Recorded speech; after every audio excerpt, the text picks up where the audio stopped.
Hi, everybody. Welcome to the Stratosphere Studio. I'm your host, Bill Whittle, and as usual, I'm a rendering fool. There's a moment in I didn't think I'd like this movie as much as I did, but there's a I don't know. It's not even a line really, so much as it's an idea in Shakespeare in Love, where they're talking about. And I've seen this so many times I can't even begin to tell you. Starting back in the planetarium days and going on throughout my entire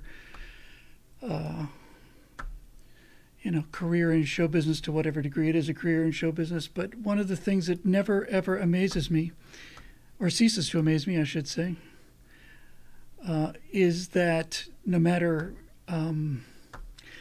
how much stuff there is left to do, no matter how unprepared the show is, you haven't rehearsed it, you don't have the right costumes. I just there's just so many things left to do, and then all of a sudden you can't wait any longer. It is showtime, and then everything just works. Just seems to work. I just got a question about where's last week's Stratosphere Lounge show. I have been actually, instead of just directly posting them to YouTube, I have been cleaning up the audio a little bit because we post the audio on SoundCloud, and I just forgot to get to it. I'll get to it tonight as soon as we're done with this. So, yeah, the show must go on. That's the best line in the movie by far. But it just happens that way, and I can't explain it. It never goes that if you're on the other side of the curtain on opening night, I guess the audience doesn't know what they're missing, so never let them see a sweat and never admit to a mistake unless you get called on it. But it is horrific to be on the backstage side of that thing. Like, we got 6 minutes to. I still have a page and a half of dialogue to learn. It's like you got 6 minutes. So anyway, that's basically what has happened here. As usual, I get the work done as much as I can on the Major Mace Mattingly stuff, and I just come in on Mondays and work as long as I can, and I say I should stop working now. Time to set up for the show. I say, oh, I just got to get one more shot, and just one more shot. Well, you don't really need the shot. Well, I just have to have the shot as one shot, just to show people. All right, dude. Well, they're out in the audience waiting. So I'm here downloading it, and just three little lighting tests here, but one of them's actually pretty cool because I managed to get a bunch of the elements in. These are lighting tests. I'd like to stress that word again. Before people start saying, hey, this guy isn't moving right, or there should be some. Yeah, it's just a kind of a lighting test, but starting to come together at last. Since last we spoke, I was able to get the Chase Lounge on the moon. I was able to get the TV on the moon. I was able to get a jetpack. Did a lot more work on the base, which is starting to look really pretty good. And then I just see what we get. So let's do this the way that this bloody thing is. Maybe we'll get lucky. Who knows? So again, lighting tests here. Try this one first.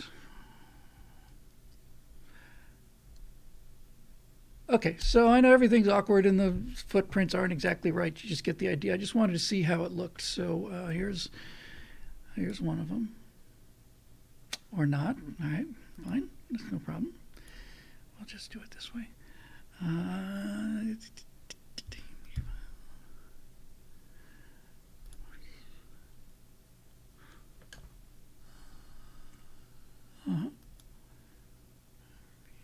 Three.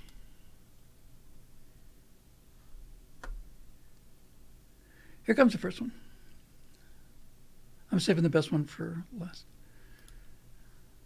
So this is just a general feel of of how the base looks, and just to get a vibe for the moon, just the moon vibe.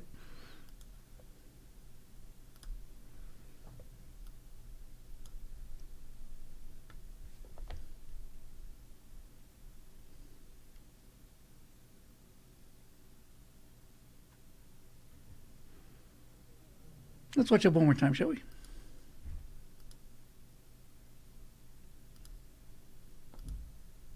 Or not? Oh, I know what I have to hang on.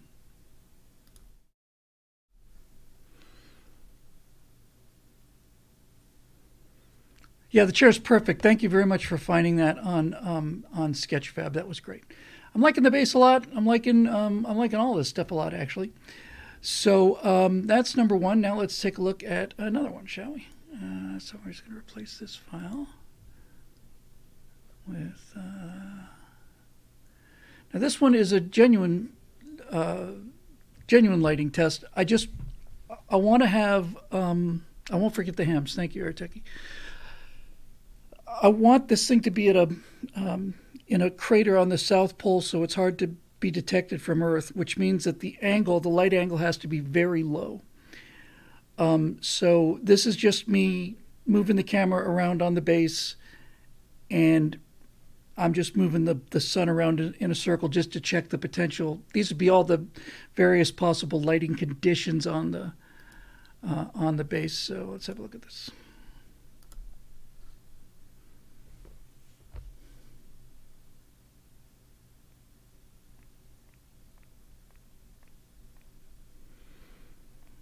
So that's what a lunar day, which we would call a month here on Earth, looks like. Let's do it one more time. So it gives you really nice, low angle dramatic light. I love the radar dish, by the way. It really helps. I like the way it looks at night. I think it looks cool. I'm going to put some more floods out there and decals on this thing. Have guys walking around. There'll be lights inside the building, so you can see activity there. So I'm actually pretty happy with that. And then we got one more here. This is one I was trying to get everything crammed into. I got the. It's just a general zoom in to get the environment, and I got the guy on the Chase Lounge. It took longer than I thought, and then I thought, oh man, I really want my jetpack in there. I really want my jetpack in there, but geez, come on, I just want my jetpack. But so I had to get the jetpack.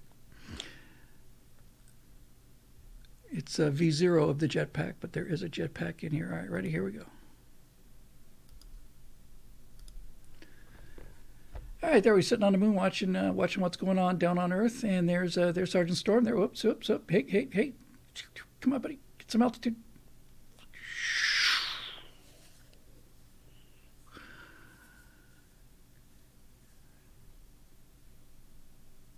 It's coming along. If you put what you're going to talk about in the title of these, you probably get more viewers. But yeah, I would. That's a grand idea. And I'm not being flip here. I'm really not. I just have no idea what I'm going to be talking about as a general rule. Let's say that one more time, and then we'll talk about it a little bit, and then we'll move on. I think the moon looks great. The guy's posture is not great. It's a stat file. I didn't spend a lot of time on the jetpack. The nozzles are a little bit wide, but I think it looks like a jetpack. A little dust underneath them, obviously. And then my only real concern is the base too big? And it's just a lot of room for 4 guys. So I may have to think about sacrificing the entire back area. Oh, which one do I want to see one more time? It shows the base a little better. Let's just look at it one more time, because like I said, I think I've probably got too many modules. Let's look at the lighting test again. Boom, boom, boom, ba-doom, ba-doom, ba-boom, ba-boom. Come on, there we go. So I've actually got this thing split up into two bits. There's the front cluster you can see there. You're probably not going to get a good look at the back cluster. But these front buildings are all attached to that central hub, and I'm in love with that. And then behind it, there's another whole unit. And I've just answered my own question. I'm just going to ditch that back section. It's just too much base.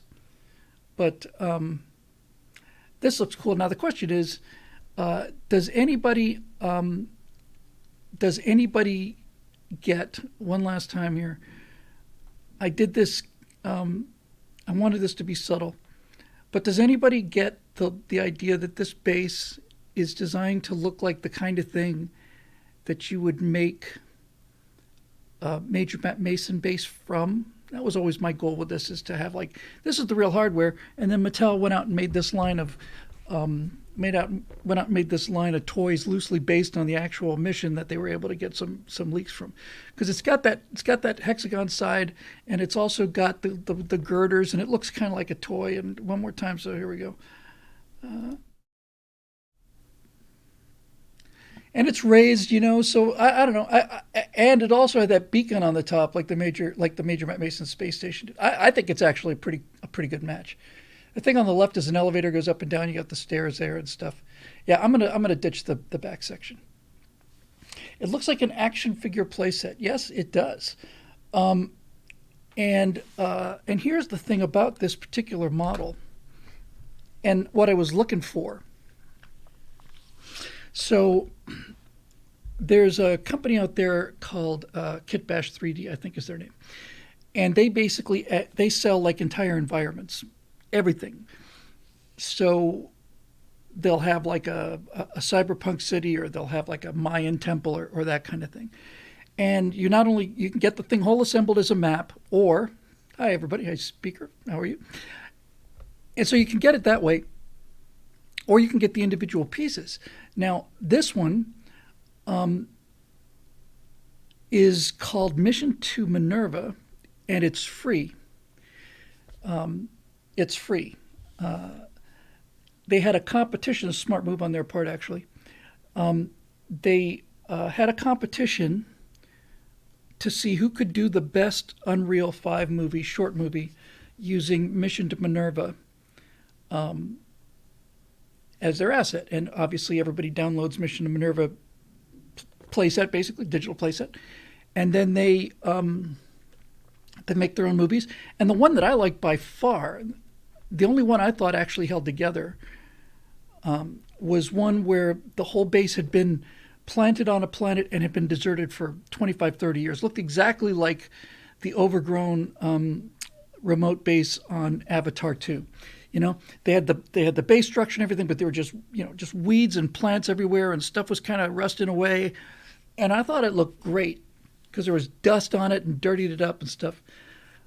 But when I was looking at this thing earlier, before I really started thinking too hard about the Major Mace Mattingly thing, I was looking at the stuff that Kitbash 3D puts out, and I thought, hey, this stuff is good, but it's not quite good enough. There are things out there that are like an order or two better in terms of photorealism, but it just, in terms of like, so the base I just showed you, it's like I can't really use that. I just don't think it looks realistic enough for the colonies. It looks too cartoony for me, and I think it's great for this. So it's a perfect find, and it saved me a ton of work. Sean Kennedy just checked in and said, missed a lot of Stratosphere lounges lately. Can someone get me up to speed? Why is Bill building this model? So Bill's building the model because he's had an idea floating around in his head, that parts of which go back 10 or 11 years when I first did this logo. That one there, which is kind of glary. Go away, light, glare, you get the idea. So when I did that logo, I really wanted that Man from U.N.C.L.E. thing.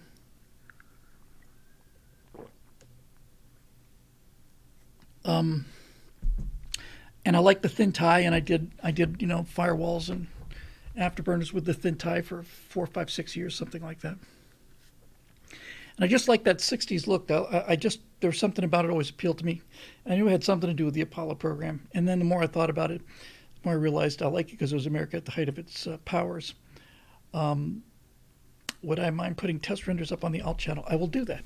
That's a great idea. I will do that. Quickly, Marisha, do I have the test renders from DS for Dungeon up there? Because I meant to do that, and I think it's just one of the many things that just got steamrolled as I fire truck my way through life. But that's a grand idea. So it's just The thing I like about it has a real retro feel to it, and I can do some fun things with it, especially on the inside. I can give it kind of that '60s swinging bachelor, space age bachelor pad thing. Since this is the entertainment show, if you want to have a real experience that will, which I love, frankly. Let me just get the name right. I know the guy's name.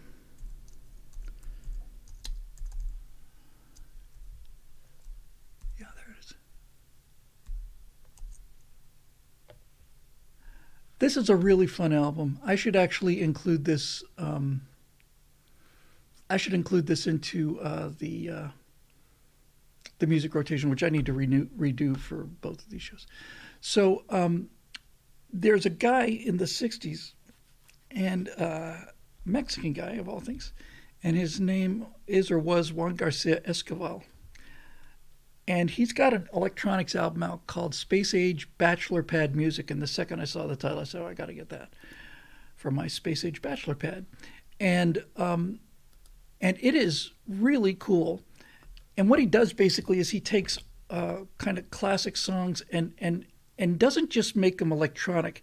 He just wigs them out. Okay, great, thank you, Marisha. I'll get all those things on there. He just, wigs them out.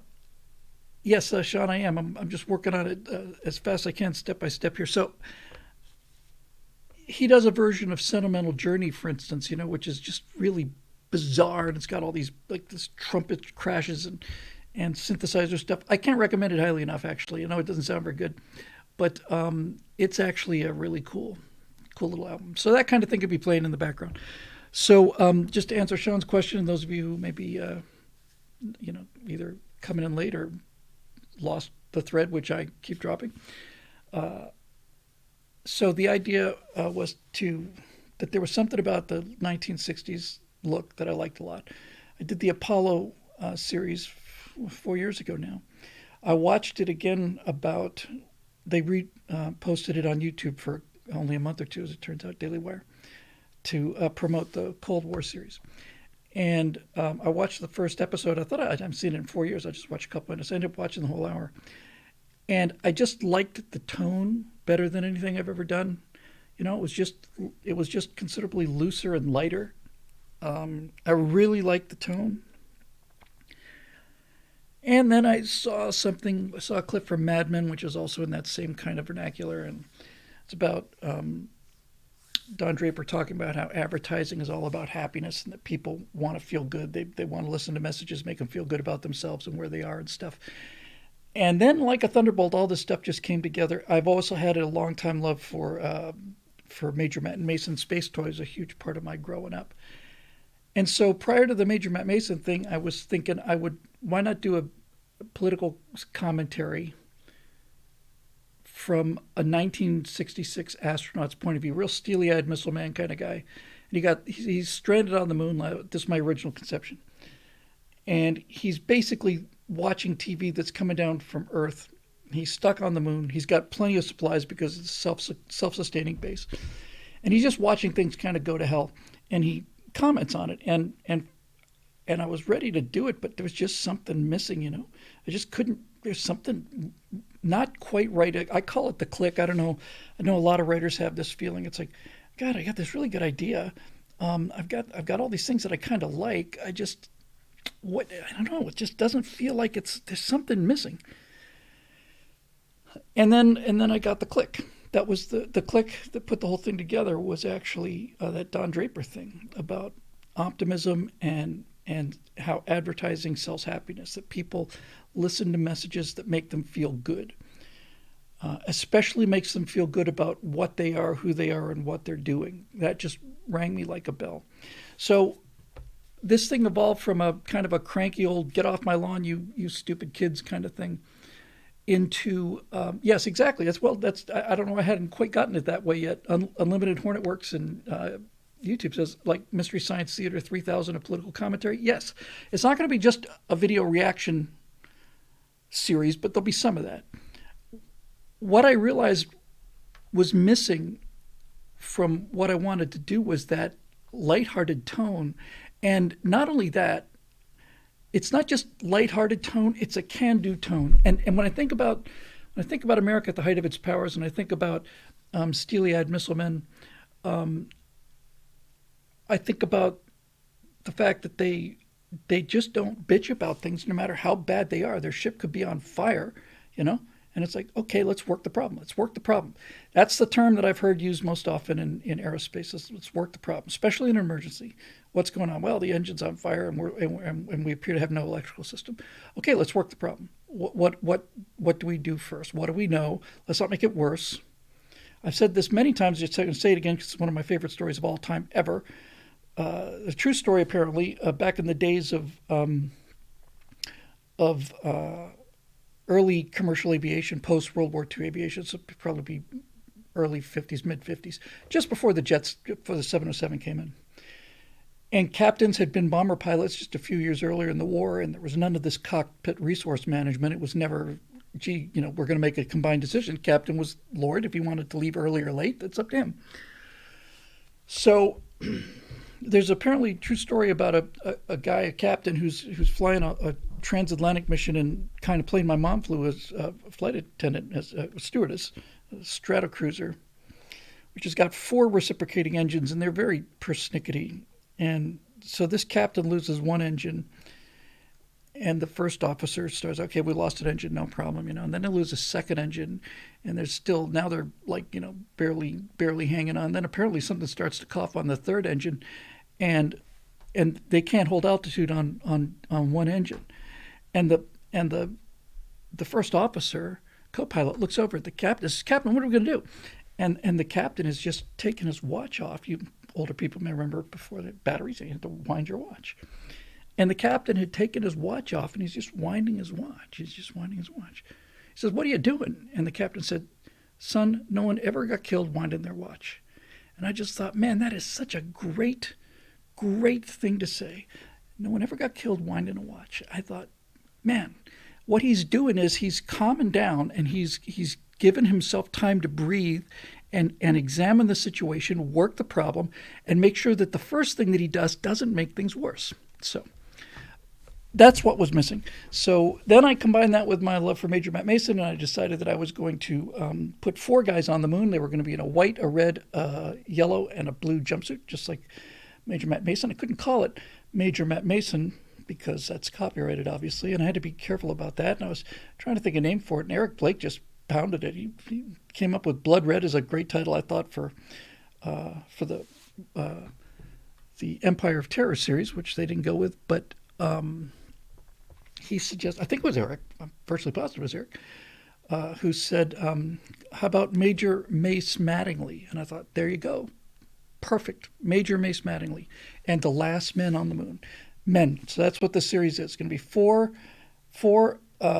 pre-Apollo astronauts who'd been put on the moon in this top secret military airbase, military mission 2 years before the lunar landing, and has been supplied constantly, although decreasingly, with these classified defense missions. They're actually sending supplies up there. But the whole base was designed to be self-sufficient. It's got its own nuclear power. It just uses lunar regolith to build things, and they got a lot of time on their hands. Plus, they've got suspended animation tubes, like in Lost in Space. They just step into them and they close their eyes, and this light comes on, and they don't age. That's why they're in their 40s instead of their 90s. And so the whole idea is that they basically are finally getting in touch with the Earth. They could always have gotten in touch with the Earth. They're watching TV coming down these last 50 years. And they'd all signed security oaths, and they'd all been loyal to those security oaths, but they got to the point where they said things are going south so fast up there that they swore an oath to the Constitution and swear an oath to a government, and they don't think the government represents us anymore, so on behalf of the Constitution, we're revealing our presence and so on. No one can get to him. It's not like somebody's going to send him a ship, although Elon might, eventually. I'll reference Elon a little bit. But the whole point is now I can have these conversations, and the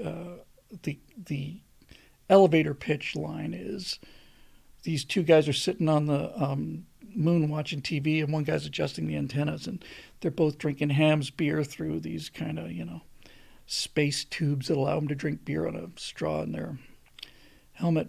And they're watching this TV, and this image comes out of Dylan Mulvaney, and Major Mace Mattingly turns to Sergeant Sinclair or Stryker or whatever you go, and basically says, "See, that's what happens when you don't let little boys play with cap guns," and that's the precise tone I want to hit. Exactly the tone. And then I decided I was going to have one of the guys be belligerent. I know that Gordon's going to get me. I'm keeping my eye on him. That's why I have the camera on. I'm monitoring constantly. I'm actually thinking about putting a Gordon defense in as soon as I can, which you'll know it when you see it.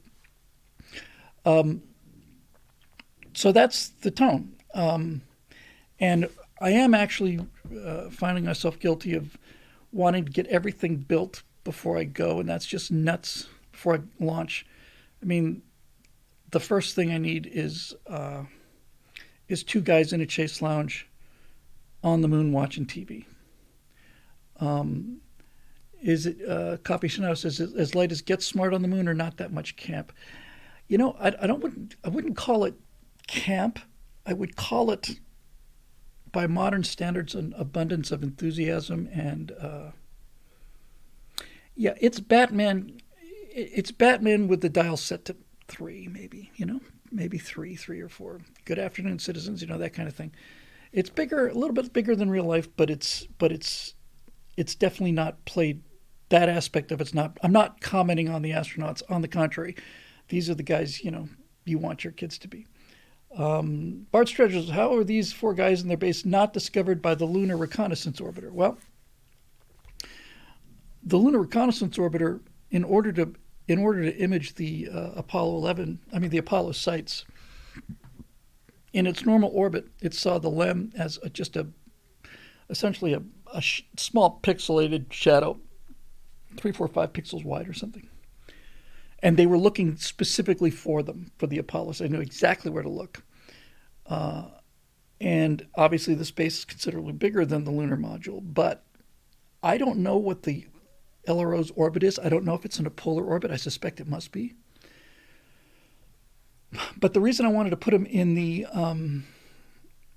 South Pole was because, number one, there's water there, and number two, they're well aware of the LRO's orbit because they got the freaking cool radar dish, which you may remember, for not just LRO, for everything. And so basically, when it turns out, if it looks like the LRO is going to be anywhere overhead, they just darken it down. And, I don't want this thing to be in perpetual darkness. That's why I was playing with the lighting. I wanted it to be the kind of thing where on any given month, it would be in complete darkness for maybe a week. And the rest of the time, just very low lighting, the rim of the crater. So Earth, I'm going to do the so-called do the math on this one. In fact, now that I mention it, this is perfect for Space Engine. This is exactly what I love about Space Engine. It gets all the physics right. So what I'm going to do is, I didn't even think about this until now. I'm going to get into Space Engine, going to fly to the South Pole, going to find a crater I like. Not a particularly big or prominent one. In fact, specifically, you could see the one that they were in was not a terribly huge crater. I'm going to find a crater. I'm going to land there in Space Engine, and I'm going to see what does the Earth look like from the South Pole of the Moon. And that'll give me an idea of, how big to have the Earth and how high above the horizon. I love the fact that it's on the horizon. Earth obviously is going to be 4 times bigger in the sky than the Moon is. That'll be nice. And it's awful nice to have a shot where I think, yes, definitely, where you've got the 2 guys. Oh, I just realized something important, actually. So you got the 2 or 3 guys watching the TV, and they're more or less sunlit, and they're looking at the TV, and the TV's in the foreground, and in the background is the Earth, probably right about on the horizon there.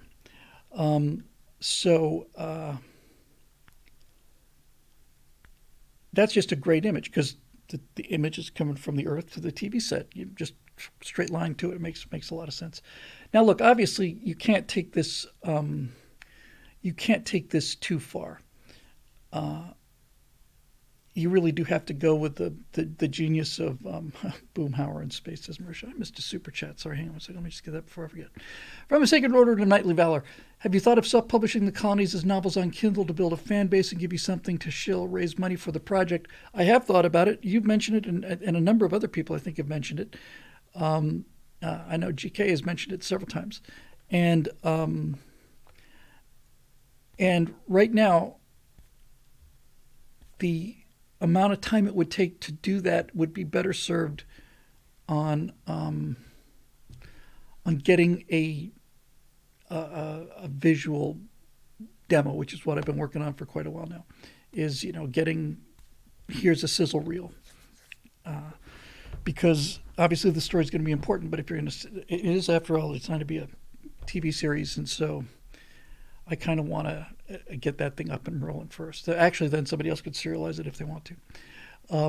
So anyway, the thing I like most about, among the many, many, many, many, many, many things I loved about Mystery Science Theater 3000 is that line that, if you're wondering how he eats and breathes and other science facts, just admit to yourself it's just a show. I really should relax. Or just say to yourself, it's just a show. I should really just relax. Or Mystery Science Theater 3000. I wish I thought of that show. It's just a bloody marvelous show that was. See, that's an interesting point. Ace Affinity says, I want the two astronauts deep sea fishing in the Sea of Tranquility. I don't care if it's dry as a bone. Male bonding transcends aridity. I talked on a previous show about them playing football on the moon. I was going to make it flag football. Then I realized, no, let's make it tackle. And, so it's two on a team, and one guy's on the line, one guy's the center, and they snap the ball. Quarterback runs back. The guy counts 1 Mississippi, 2 Mississippi, 3 Mississippi. That brings back memories. Meanwhile, the other guy's running downfield, and then the quarterback fades back, 70, 80 yards or something. And of course, Major Mace Mattingly was his high school and college all-star football state champ and quarterback. And he throws this perfect spiral that goes about a mile. I just thought that'd be wicked cool and fun. So I just want to show all of this stuff, and I just want to show what life is like if you're not being run by weenies. That's basically the gist of this, and it's obviously it's a kind of a just sort of a proof of concept thing for the colonies in terms of just here's some 3D entertainment, and once I get it set up, I like to think I can turn these things up pretty fast. Once I get everything set up, it's just me getting into the. Eventually, I won't even need the motion capture suit. But for the time being, for example, the lounging thing, the suit just looked, when he put his hands behind his head like that on the lounge, the spacesuit just did not like that at all.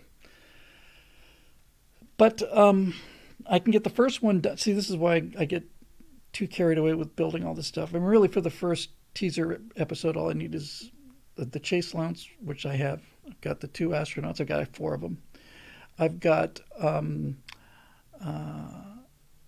a good moon surface. That's really all I need for the first one. So I should just get down to that. Now, the things I still have to do is a little tricky. These multicolored spacesuits they're okay. They're not great, but they're not bad. I've got better ones, but I'm saving them for the colonies. I don't want to throw away something that looks too realistic on this. Oh, skeet shooting in space. I like the way you think there, Sad Wings.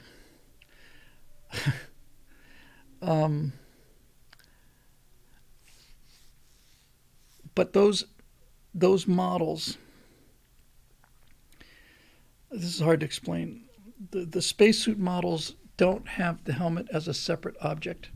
So the head inside is not good, and the helmet is not good. It's like I'd almost be toast on this, but what I can do is I can apply essentially a null texture to them. I did that on Dias for Dungeon. I basically take a glass and I take away all the reflection, I take away all the refraction, take away all the tint, all of it. And so even though the helmet is technically still there, it's completely transparent, and then I can put the metahuman heads in there and put a better helmet on there and so on. So Bart keeps asking me, when are you going to get done with the testing and the renderings and actually get production going? I need to basically stop developing everything and just get that first one out, because I've been working on surface textures for their lander, which I love. I think the lander is just the coolest looking thing. Kit bashed a couple pieces together. Fantastic. I just love it. And this kind of reminds me too about something. One of these guys, and this will work. They've got to have different personalities, and Major Mace Mattingly's going to be kind of a John Robinson sort of smart guy. He's not a pushover, but he's good natured, and he's always telling me it's not their fault, this. But I want one guy in there to be really just. I need a guy to be kind of cranky and pissed off, like super pissed off about what's going on up there, and that's the voice I can use. That's the voice I can use for my true voice, and then I can have the better angels of my nature say, okay, look, let's abrasive, great word, Infidel. Thank you very much. Abrasive. He's just abrasive, and he wasn't always like that, and so that also is a small lesson too. Mace can constantly be telling him, hey, Jim, you gotta calm down, man. This is gonna kill you. It's like. You just need to, let's just work the problem, okay? Let's not just talk about, hey, the ship has sailed, we're stuck, America's gone, nothing to come back to. That's how they would handle it. We're gonna, what's the problem? What do we have to do to fix this problem? How do we get the country back? And that's what they're going to do. And also it occurred to me, I can also incorporate the series I was talking about called Don't Be an Idiot About. I think I could actually have the astronauts do that. That could be something they broadcast back to Earth it's episode 6 of Don't Be an Idiot About airplanes. Don't be an idiot about astronomy. Don't be an idiot about this, about that. But I do need a voice that's constantly just belittling and mocking the left, Yeah, the NCO, I could make him a chief, I guess. I kind of think they'd all be officers. I don't want a whole lot of... That gets a little dicey. Major Matt Mason had Sergeant Storm, and then the other two guys, I don't know if they had a rank. I think one of them might have, I don't know if the other one did.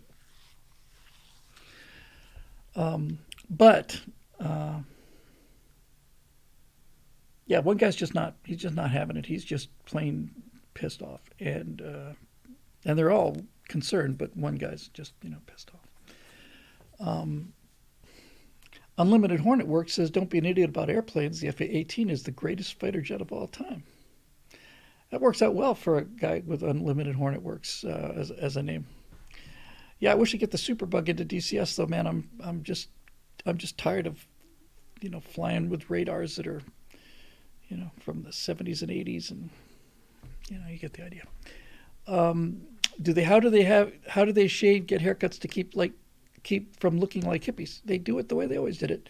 They have razor blades, and they have they make their own shaving cream, and they cut each other's hair, which is not easy if you've got a stylish haircut. But Major Matt Mason, as I recall, had a crew cut, and I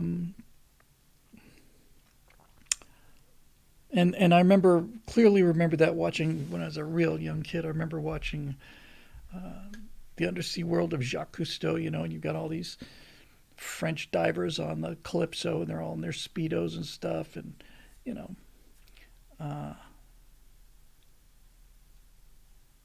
I just remember a couple episodes where there's one guy just cutting the guy's hairs because they're out there forever. Consider a Space Ghost coast-to-coast form for video guest interviews. That's a great idea, Kent. The first thought was, and I owe him an email.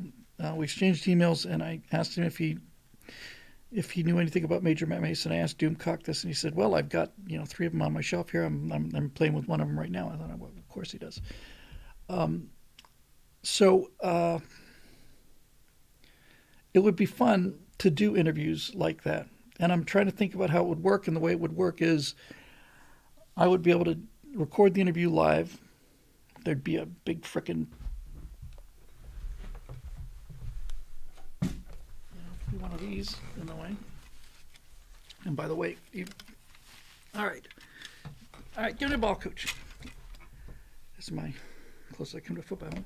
But I can do the interview this way, and then as long as I'm looking at it like that, then it's capturing all my facial expressions and all the rest of that stuff. So I would do the interview live, and then I would just map this onto Major Mace Mattingly or whoever else. I got to get the other characters worked out a little bit better. And I actually, I was almost going to say this thing is stuck. I just like the way it looks so much. I think I'm just going to kind of wear it, like a mask. Ooh, that's a good idea. I could put a little blue cloth, like a little blue mask out here, around there, right? And it's like, what are you doing? Well, I want to wear a mask because because I follow the science. But I don't want the discomfort of it, blocking my face. So I built this device so that I could, wear the mask, like Dr. Fauci said. But at the same time, it's kind of uncomfortable. So Eric is saying, boy, Zoe would be great, and Zoe would be great, and I'd love to use Zoe, as I've said many times. Right now, the immediate problem is I have to capture the face and the voice at the same time. And I will be willing to try to see if I can lip sync a recording. It's possible, but I'm not 100% sure. In any event, we'll sort that out. And I don't have to introduce them all at once. In fact, that's the reason why this is actually silly of me. I just want it. I want the puppet set built. But all I really need is the lounge, the chair, the TV, a cable, and a good moon. I bought a $60 moon, which holds up okay, but it doesn't hold up well enough for me to get to where I need to. There's a $700 moon. That's a pretty expensive digital item, but the resolution of this thing is, I think it's like, 14K. No, it's higher than that. Because I need the physical moon, because we're going to be doing a lot of traveling around the moon. I wonder why there's no. Does anybody know the answer to this? Everything I've heard about water ice on the moon is on the South Pole. I'm wondering why not the North Pole. It might have something. No, it wouldn't be inclination of the moon. I don't know what that is. In any event, I can't decide where to put the Russians, whether I should put them on the other side of the moon, or like the North. Maybe I'll put them in the Sea of Moscow. That's a bit of a trip. The Sea of Moscow is the only. It's the only lava flat on the far side. Far side is all craters. All of the dark mares and Oceanus Procellarum and all of the lunar seas are all on the Earth side, because it's where the gravitational pull is stronger. The far side of the moon is just solid craters. And in fact, now that I think about it, you could show me a picture of the far side of the moon, and I don't think I'd be able to identify it. But it's a whole planet side over there. Put them in the Sea of Moscow. That's actually kind of a cool idea. Maybe they'll have a gigantic space telescope, because there's a lot of talk about doing that. Or radio telescope. Radio telescope would be great, because you've got if you're on the lunar far side, you've got the whole moon shielding, background radio chatter. Yeah, people are saying it's because it's dark on the South Pole, and so I get that. and you have to be at the poles for it to remain completely dark inside the crater lip. I'm just wondering if there are any craters at the lunar North Pole that fit that bill. I'm very tempted to put this thing in Clavius. Very tempted, and I'm not completely certain that I won't.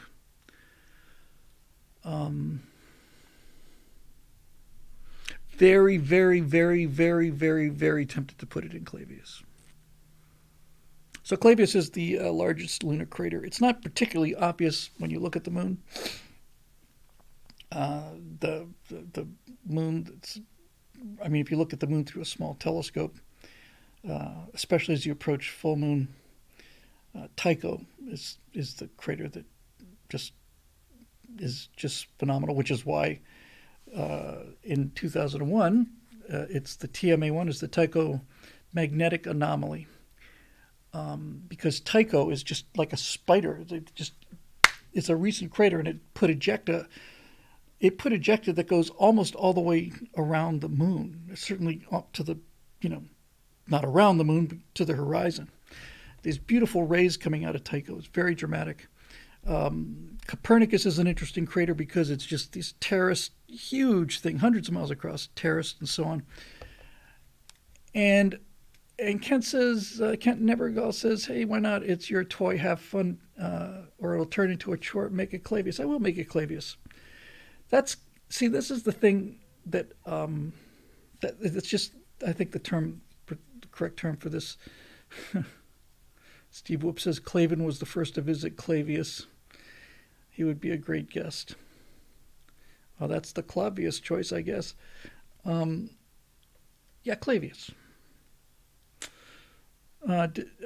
Tim Morris says, didn't Heinlein have Tycho as the Greenwich of the moon? I wouldn't be surprised, meaning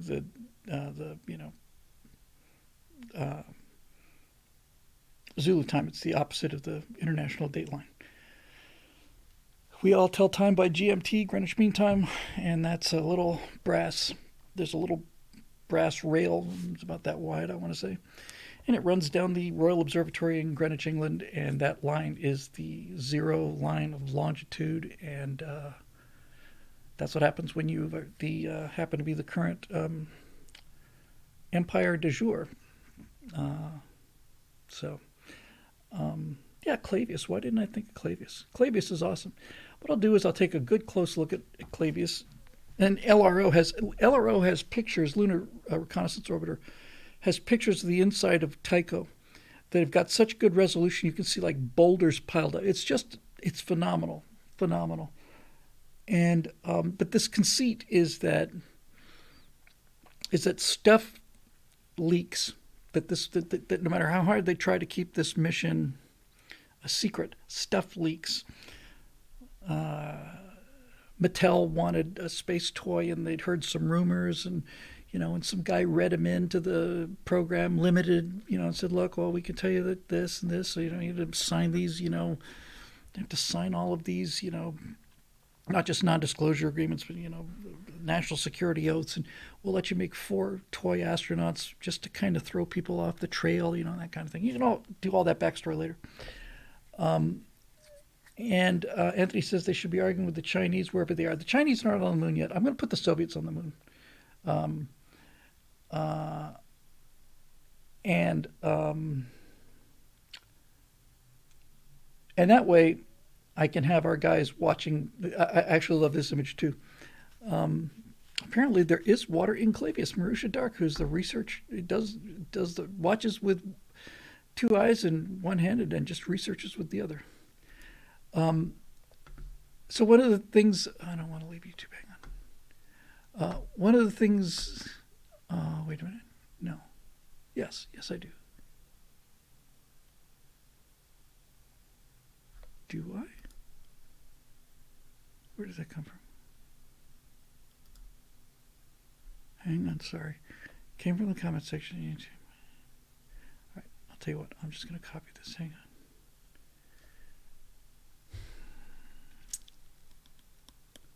I'm going to try it. I hope it doesn't. Now, you know what? I'm a little concerned that it'll bump me out of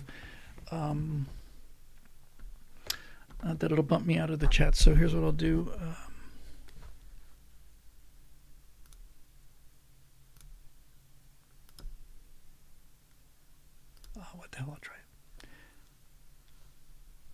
Go to site.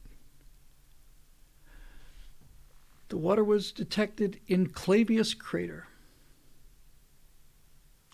This is awesome. I love it when things work out like this. NASA's Stratospheric Observatory for Infrared Astronomy, SOFIA, has confirmed for the first time water on the sunlit surface of the moon. Interesting. The discovery indicates that water may be distributed across the lunar surface and not limited to cold, shadowed places. How the heck about that? SOFIA has detected water molecules in Clavius crater. Now, water molecules, there may not be enough molecules for there to be drinkable. I'm looking at Clavius. It's an old crater. It's a big crater. And inside of Clavius, there are many newer craters. And I'm going to put the base inside one of those guys. But that's great. Give them a little better view, too. And if they have to fly to the south pole of the moon, that's no big deal. Because, that's what your advanced lunar lander or your jetpacks are for. Or your space bubbles. I mean, it might be a 4-day, 5-6-day journey, and you got a space bubble, Just have your tractor. I was going to say set GPS, but these guys don't have that digital technology, so you just kind of have like a magnetic. You can't use magnetic either, so you get some kind of mechanical autopilot. Just kind of go in that direction. You snooze for 8 hours till you get to something you have to steer it through, and you can't really explore the moon without a space bubble. That's been my core belief since as long as I can remember. But that's awesome. Thank you for that. Again, that's really, really great. Water in Clavius. So, that's funny. It's a Findy says you could call the show I Clavius. That's actually very clever. Anyway, about the Chinese, it's like I want to put the Soviets there because they've earned it. And besides, the Soviet lunar lander, the one-man lander, is just such a cool-looking little thing. It's just so cute. And I've seen the inside of it, and it is essentially like a boiler. Yeah, it's a boiler, and they've got a couple of wires and 2 instruments in it. It is unbelievably primitive. It's about 2/3 the size of the LEM. One-man lander, and so I think the Soviets earned their right to have a secret base on the moon. But I'm looking forward to having the Americans, if and when the Chinese ever do land on the moon and this thing's rolling, and I expect it'll be up before that happens.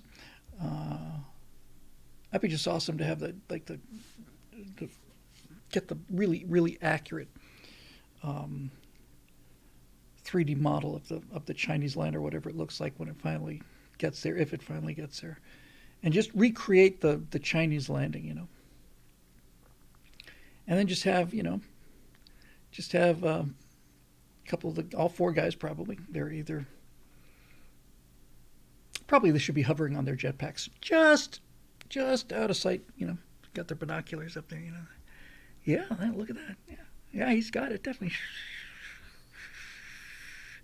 I just love it. It just makes me happy. That comes back to that Don Draper kind of thing.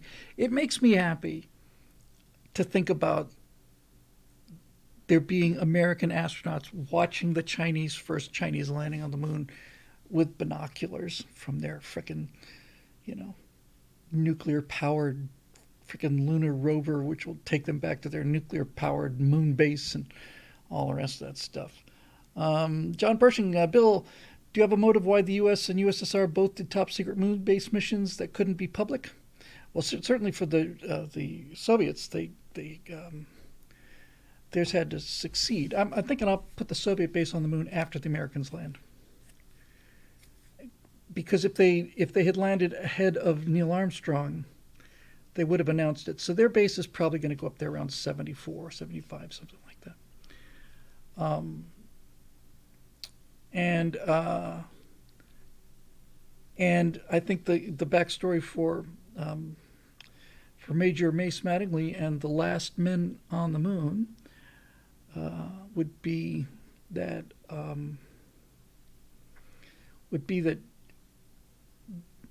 things were moving so fast technologically that, and they see this actually gets to play into political commentary too. that when things were absolutely at their peak in terms of steely-eyed missile manliness here in America, they realized that Congress could constantly change budgets. They could constantly unfund things, defund things, what the unfunded or defunded the dinosaur space plane, and they could kind of read the tea leaves. Everybody's all jazzed about this Apollo landing, and go Neil. Neil's a great guy. We all know Neil real well. We all flew with him, but that was a long time ago. They all joined NASA, and we went off to, get serious about going to the moon. Um, and um,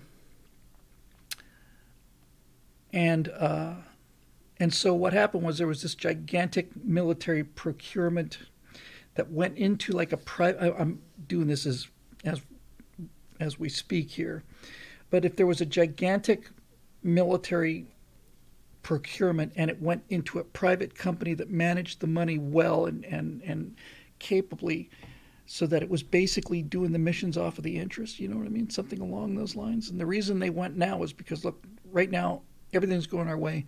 That's going to change. Politics changes.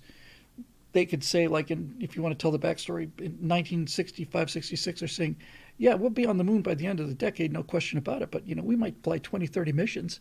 And then people just get bored with it. What if they just get bored with it after 25, 30 missions? Just shut it down after Apollo 30,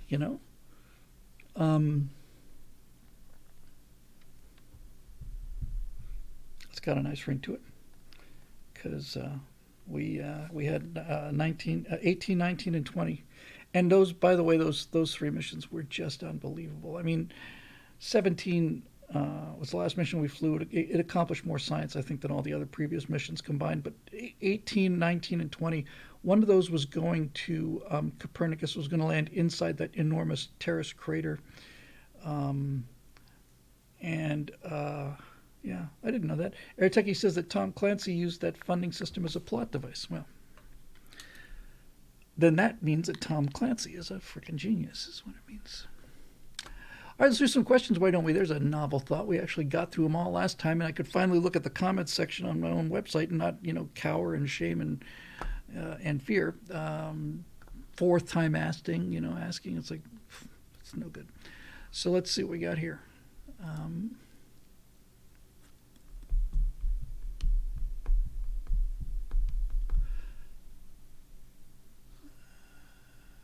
Sorry, big pardon. Let's just do it this way. Sorry, I want to use a different browser for that. Sorry about that.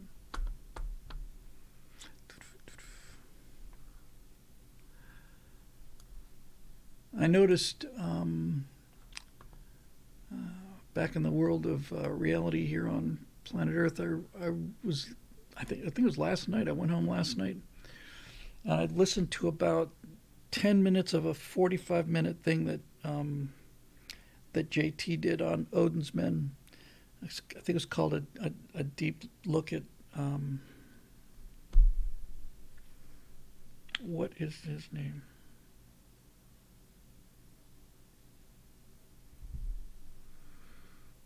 Jeffrey. A brief look at Jeffrey, whatever his last name is. And I thought, great, I'll listen to the rest of it tomorrow on the way in. And it's gone. It's down. Just gone. I think people are getting a little tired of this. I think everybody's getting a little tired of this, but, who knows? I am looking forward to viewer mail, by the way. I think viewer mail will be a lot of fun.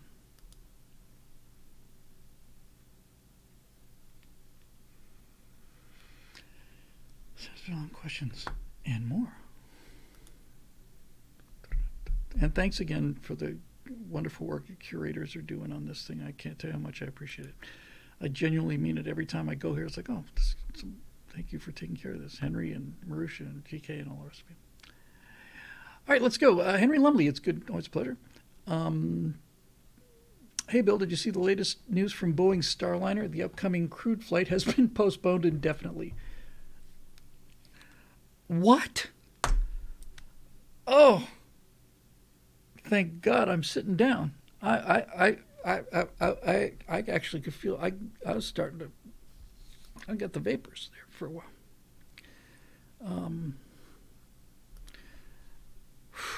Okay, I've recovered somewhat. Well, you can only imagine my shock at hearing that news. By the way, I did lose the YouTube stream, I think. So I'm not getting updates here. Let me see. Let me just see if I can get the YouTube stream back. Oh, there we go. Yeah, imagine that. And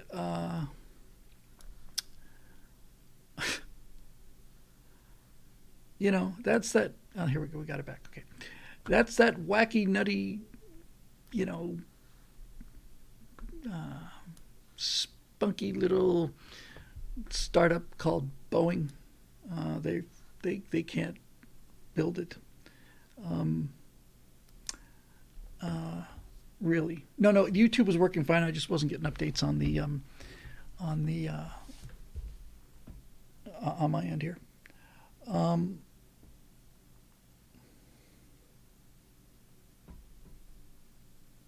I didn't know that. Kent Nevergill, I'm sorry, Nevergill said when the first Chinese launched astronaut went into orbit, an American-born Chinese descent astronaut greeted him over the radio from ISS. That's just epic. I just keep doing that kind of thing, man. I'm hearing that the parachutes need to be retested. Well, of course they do. Of course they do. Bart's Treasure says, Starliner, they've discovered that the tape used all over the spacecraft electrical systems is flammable under certain conditions. Well, you can hardly blame them for that, you know. A startup company with a, cutting edge mission. You can't expect them to get all those things right. Now, if there had been some kind of tragic example or something of a electrical failure causing some kind of catastrophe or something, then you would think that you might, well, actually, come to think of it, yeah.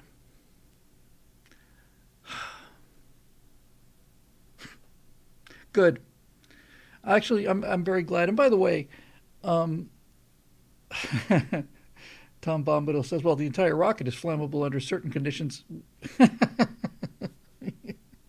Yeah. Yeah, that is exactly right. I'm glad it failed. I'm just sorry we spent that kind of money on them. I think the money that we spent on Lockheed Boeing, Northrop Grumman,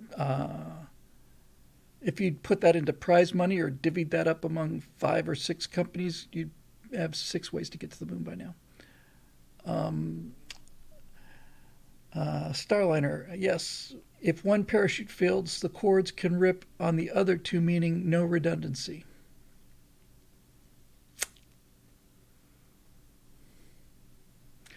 It's better to be safe and sorry, says Asa Findi, or at least sorry. Honestly, I'm glad it's electrical tape. I really am. I'd much rather have it be something like that than to have it be something understandable, like some super advanced navigation system or some new rocket, the shock thing that somebody pointed out to me before, that shock jet exhaust that uses shock waves basically to contain the thrust as a sort of a temperature busting afterburner. If that was the kind of thing that failed, then I think, well, that's a reasonable failure. And I guess you got to give them a break on that. I don't want to give them a break. I don't want to give them a break. I don't want them to get more money. I don't want them to get more time. And by the way, there is a difference between the Boeing Starliner and the Orion capsule, right? I'm not joking about this. Mr. Space Guy here, rotary detonation engine. Thank you, Joe. Mr. Space Guy here is not 100% sure if I could tell the difference between an Orion capsule and a Boeing Starliner. I know what a SpaceX rocket looks like, but indefinitely. Okay, all right. So that'll be another $1 billion or 2 out of our pocket. Bart says at least Starliner was a fixed cost contract, so we're not pouring more money into it. Okay. I thought it was Aerospike too, Steve. It's something called a rotary detonation engine. Never heard of it before a couple weeks ago. Okay, so So, Marisha says, speaking of tape, apparently a team of female scientists made edible tape for securing burritos. Did I say burritos? Burritos. Well, okay then. I'm sure that has many uses. Uh, okay. Well, congratulations, Boeing. You beclowned yourself again. Um, Kent says Orion is bigger and has better radiation protection and an even bigger sinkhole. Yeah, that's right. Okay. All right. Well, I think I've got a right angle topic for tomorrow. So that's just the first interesting news. Oh, look at this. Apparently, they were fudging the numbers on their parachutes, or at best, they were not collecting testing data correctly. The claimed strength turned out to be much lower and so prone to failure. This could mean a complete replacement of the parachute system. If it can be proven that they were fudging the numbers, then those people need to go to jail. And Boeing needs to lose a lot of money. And I just, it's like Boeing's like NASA for me. I'm a Boeing guy, at least compared to Airbus. I love Boeing. Boeing changed the world. Boeing built so much of the space program, and the Boeing jets changed the world. And now it's this clown car. If they faked it, then they need to go to jail. If they didn't collect the test data correctly, then they need to be fired, and whoever hired them needs to be fired as well. This is not, we're talking about test data on parachutes. These are not brand new inventions. These are not untried technologies, parachutes. Second, Boeing had been using flammable tape to secure all their wiring and protect that wiring from shorts. To fix this, they may have to disassemble the entire capsule. Well, of course they will. Okay, got it. They keep losing control of their thrust, which showed up when trying to dock with the ISS autonomously. During the last flight test, the capsule shot suddenly towards the ISS while docking and had a hard dock, not a risk worth taking with the space station. Yeah, that's the thing you really, really want to be a little careful of when you've got a spacecraft that's automatically docking with your space station and everything is so fragile up there. It's generally a pretty good idea if it turns out that it doesn't go to full-on acceleration and just crash into the station. I'm sure there must be some reason for this, but just listening to what you said about that, about point 3, losing control of the thrust which showed up when trying to dock with the ISS autonomously.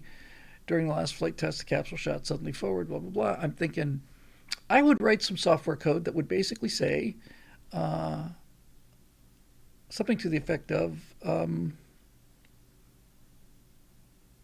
hey, if we're this close to the station and you get an uncorrected, a burn longer than just a second or two, you need to shut down the engines and stop the vehicle to the best of your ability. I don't know. 2 plus 2 equal 5 on the parachute test data, says Crispy Mofo. And it's not 5, isn't it? It's 4. So looks like they got that wrong. Also, more valve problems when trying to load propellant. Yep. So there we go. The cutting edge technological issues that the minds at Boeing cannot crack for billions of dollars are parachutes and valves.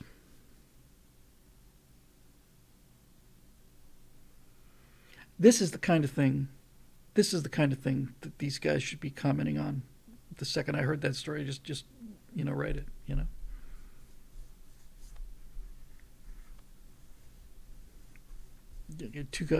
Two guys talking about how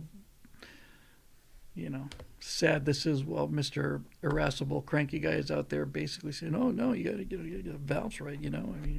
Just looking around here, what else we have to get right? We got our nuclear power supply, we've got our cooling systems, we got all the other things, blah blah blah. He's just in the background, he's just like constantly complaining.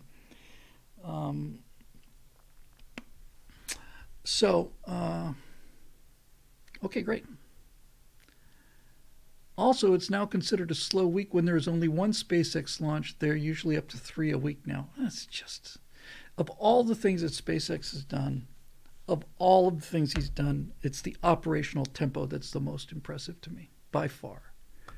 it's one thing to accomplish technological and engineering miracles, but to do them at the repeatedly to make it to make it normal. This is standard operating procedure. Yeah, we do three. It's a slow week. We only put one thing into space this week, not this year. This week, we usually two or three. Yeah, if we just decided to take a little break, send some guys on vacation, they earned it. If it weren't for SpaceX, it's not like I would give up hope because I never give up hope. But if it weren't for SpaceX, I would seriously wonder if we had completely lost the ability to do anything right. But SpaceX shows us, no, we not only didn't lose it, we're the only people on the planet that can do this. No one can do this. Russia can't do it. Europe can't do it. China can't do it. No one can do it. The U.S. government can't do it. American private business can do it. And those kids working at SpaceX, they're all, I imagine they're certainly Gen Zers, not Gen Zers. There's certainly Gen X, Gen Y, and millennials. Are probably a few boomers sprinkled in there. But they're not, it's not run by 80-year-old guys who are remembering these ancient, mechanisms. We're capable of engineering these things. We're capable of doing all of this stuff. ILL Films, we're not done with that. I'm still working on a pathway to get to these movie things. So just because I put something on the shelf doesn't mean I burned it. So hang in there on that one. Okay, so here we go. Next question from Jacob Belchak. Hey, Bill. Hail, Bill. Big difference. If politics is downstream of culture, what is culture downstream of?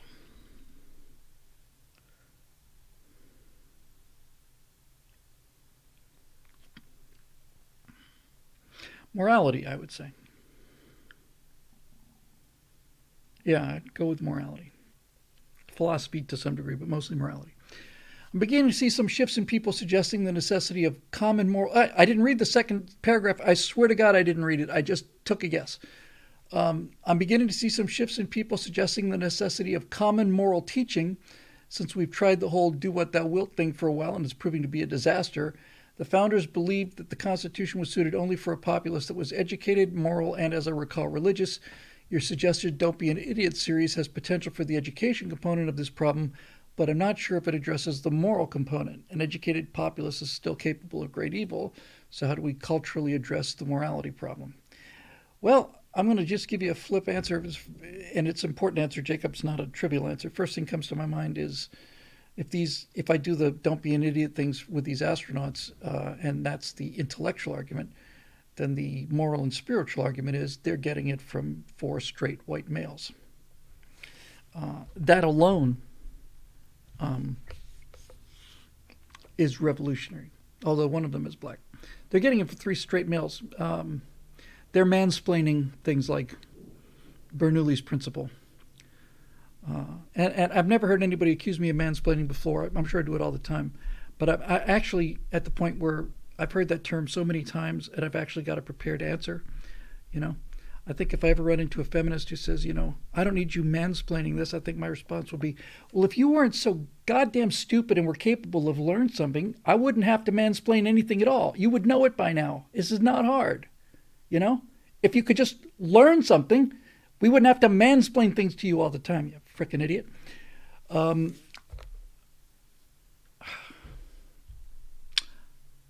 So a lot of the one of the things that is not really clear unless you really look at it or think about it is that a message, any kind of a message, is not just the actual message. A lot of the message comes from who you hear it from.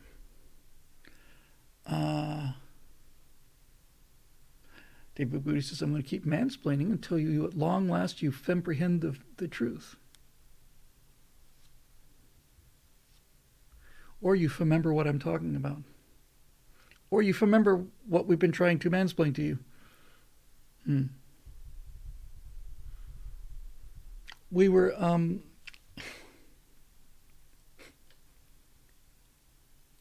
that's funny actually.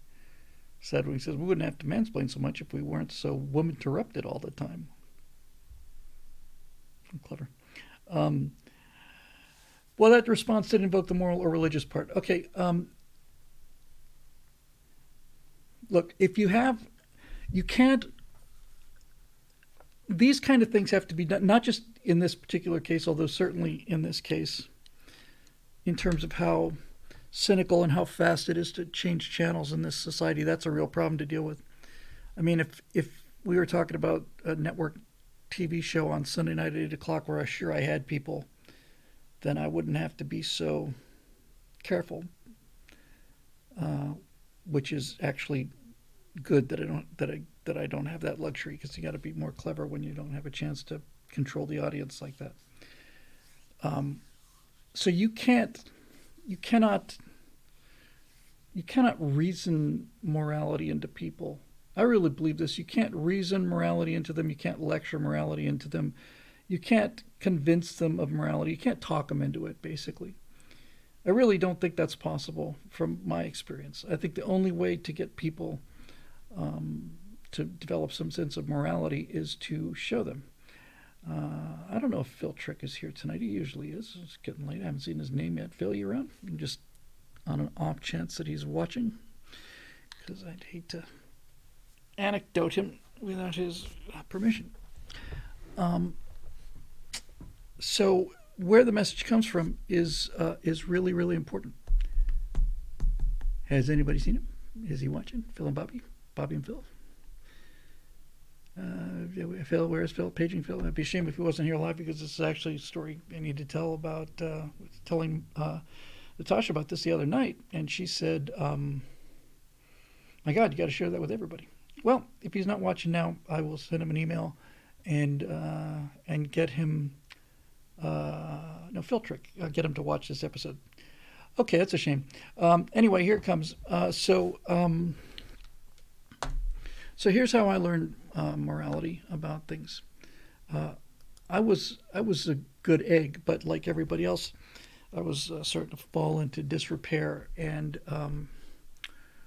right about 12 or 13, my dad wasn't around a whole lot, and he's working basically two jobs. He's got the day job of being the manager of the hotel. He's got the night job of being the host of the hotel. And so I didn't get a lot of guidance there where I kind of needed it. So I got to the Miami Planetarium when I was 13 and hung out with the guys there. They were all very, very old at the time, much older than me. They were 23, 24, something like that. And they listened to me, Phil especially, Doug Gagin, Bill DeShong, and Phil Trick and myself generally, but Phil especially. And we'd work, and when we're done, we'd go out to we'd go out to New Hickory Barbecue in Coral Gables, and we'd get some ribs, and I would say that the coleslaw is incredible, and then I would say, I bet you I could eat a gallon of this stuff, and they would say, no, you don't want to. You want to bet? So I bought a gallon. They bought a gallon. We bought a gallon of coleslaw. We went up to the Southern Cross Observatory, rolled back the telescope roofs.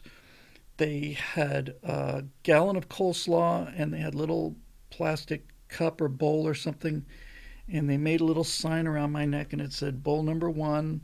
And I think I got through. I know I got through 2 bowls. I don't think I finished the third one. I could not eat a gallon of coleslaw in one setting.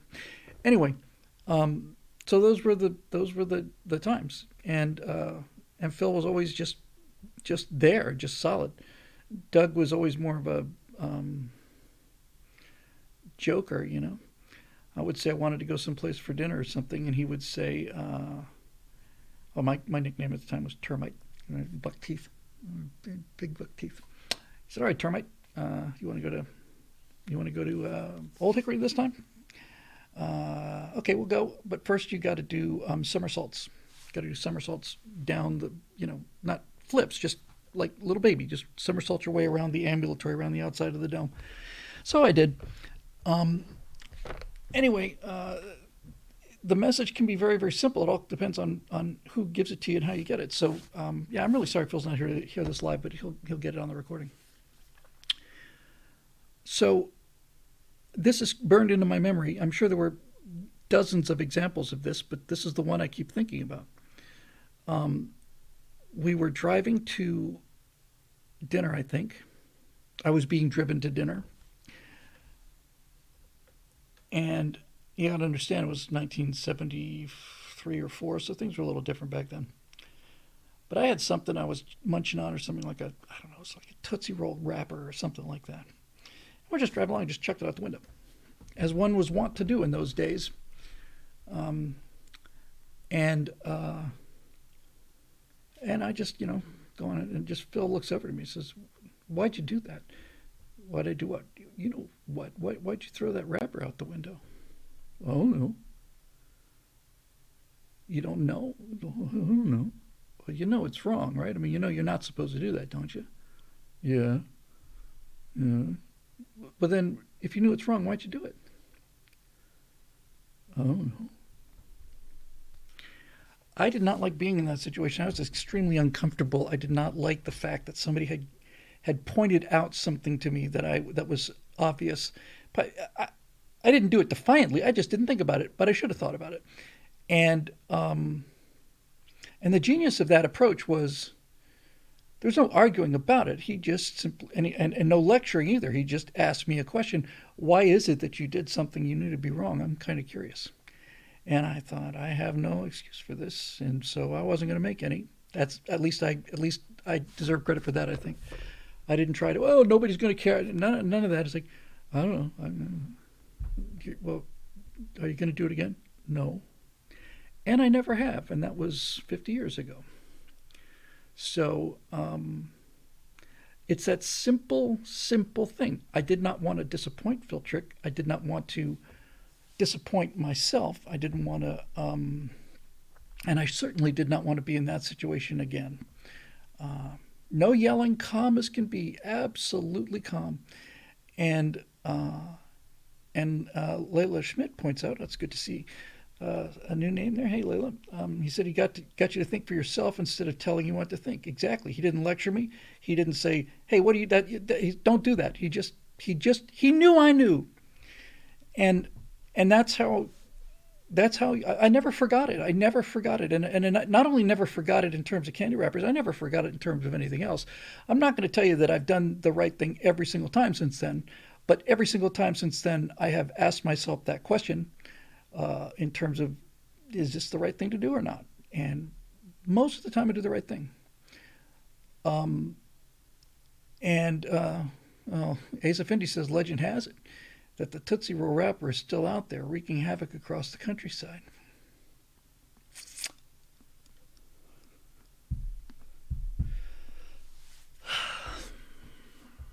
I wonder where it is. Should be in a museum, is where it should be. So, you know, that's that's how you teach morality. That's a direct answer to your question.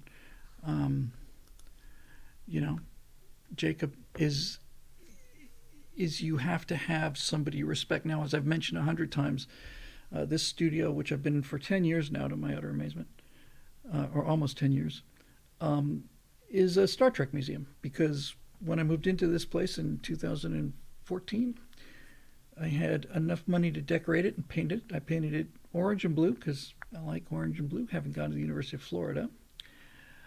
It was me that made the Indian cry. And thanks for pointing that out to me. I almost recovered from the psychic shock of that. I'll get to that in a second for those of you not familiar with television ads from the 70s. But I painted it orange and blue, and I put up the things I wanted. I had these, all of this artwork from Sid Mead about this. Well, it's about the major Mace Mattingly future. I just look at it all the time. Here are these nuclear-powered cars, and everything's clean, everything's fast, everything works. There's no trash, there's no homeless, there's no terrorism, there's nothing. It's just a bunch of, this is what steely-eyed missile man future looked like. Oh, that's so sweet. Thank you. Settle Cougar says, hello from Lawrence, Kansas. Thank you for streaming. I consider you one of the most respectable people in the conservative anti-communist freedom movement. Well, I have to tell you, Settle, that may be the nicest thing anyone's ever said of me, and it's certainly the nicest thing anybody said to me this year. Thank you very much. Thank you. That's made my day, week, and month. And it's still early in the month. You know what it's done, actually, subtle, is it's finally given me a sense of pride. And so from now on, I'm going to consider June to be my Pride Month. And every time I have doubts, I'm going to think about that. And I'm not trying to make fun of you. That was a very lovely thing to say. But honestly, if you need constantly switching gears here, obviously changing direction as well. If you constantly need affirmation, need it, then you're probably not very sure of yourself. I get the sense every single time, and I hear this every single time. If you listen to a comedian, usually a stand-up comedian, and he says anything along the lines of, well, women are much smarter than men, you hear at any given time 50 women just start cheering and applauding, you know? And the men just go, okay, yeah, sure, okay, sure. So I don't know about the we need a Pride Week. It's like, what you don't have Pride already? It's actually an interesting line of thought. Come to think of it, you're not already proud. Of course I'm proud. Well, if you're proud, then why do you have to have a month saying to everybody how proud you are? Why don't you just be proud of yourself? I'm proud of myself. Why don't you just be proud of yourself?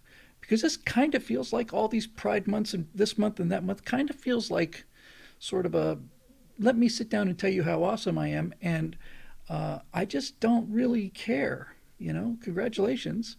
But I don't,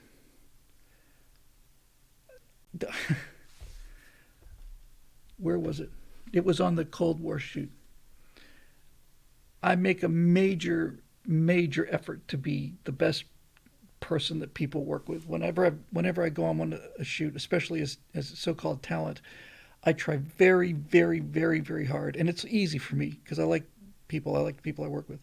Just to be a regular guy, I mean, not only am I on camera, I'm the only guy on camera. It's possible to kind of lord it around and blah, blah, blah. And I'm just constantly joking. And whenever it's like a take or, been working for, we did on Empire of Terror, we did a 12 or 13 hour shoot. And I think I read 16, 17, 18 pages of teleprompter or something. I read like 16,000 words that day.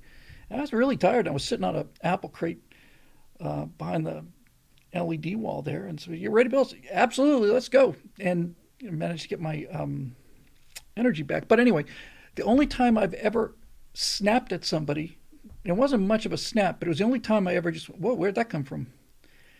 I was doing the Cold War. It was towards the end of the series, and I probably read already, at least 10 or 11 of the 13 episodes over the course of the previous several days. So, I think this is probably true for most people, but for me, what I find is, especially when I'm reading my own stuff, which is pretty much all I do, that I will be able to go on Empire of Terror. I think I went 25 minutes without a mistake, which is actually kind of almost unbelievable, really. It's just, when you're reading a sentence, you can't even see the end of the sentence, even though you wrote it. That's pretty impressive. So generally I go for these long stretches, but every now and then I come to a word or a phrase or something I just can't get right. I just keep tripping over it. And sometimes I'll trip over it 4 or 5 times and get it. And sometimes I'll trip over it 8 or 9 times. And this was, well beneath me, and I went up and apologized afterwards, but I may have apologized in public afterwards because it wasn't a big deal in terms of what I said, but it was the only time I actually lost my temper on all of these shoots. I was going through like the 8th or 9th take on one of these things, and I was just getting so frustrated. I said, okay, all right, just hang on a second. And out of the kindness of their heart, from a place of pure, genuine sympathy, one of the people back there, I cannot remember if it was the makeup person or the teleprompter person, somebody, it was a woman on the cast. Somebody said, come on, Bill, you got this. And when somebody said, you got this to me, I just felt this kind of, like, I said, I know I've got it.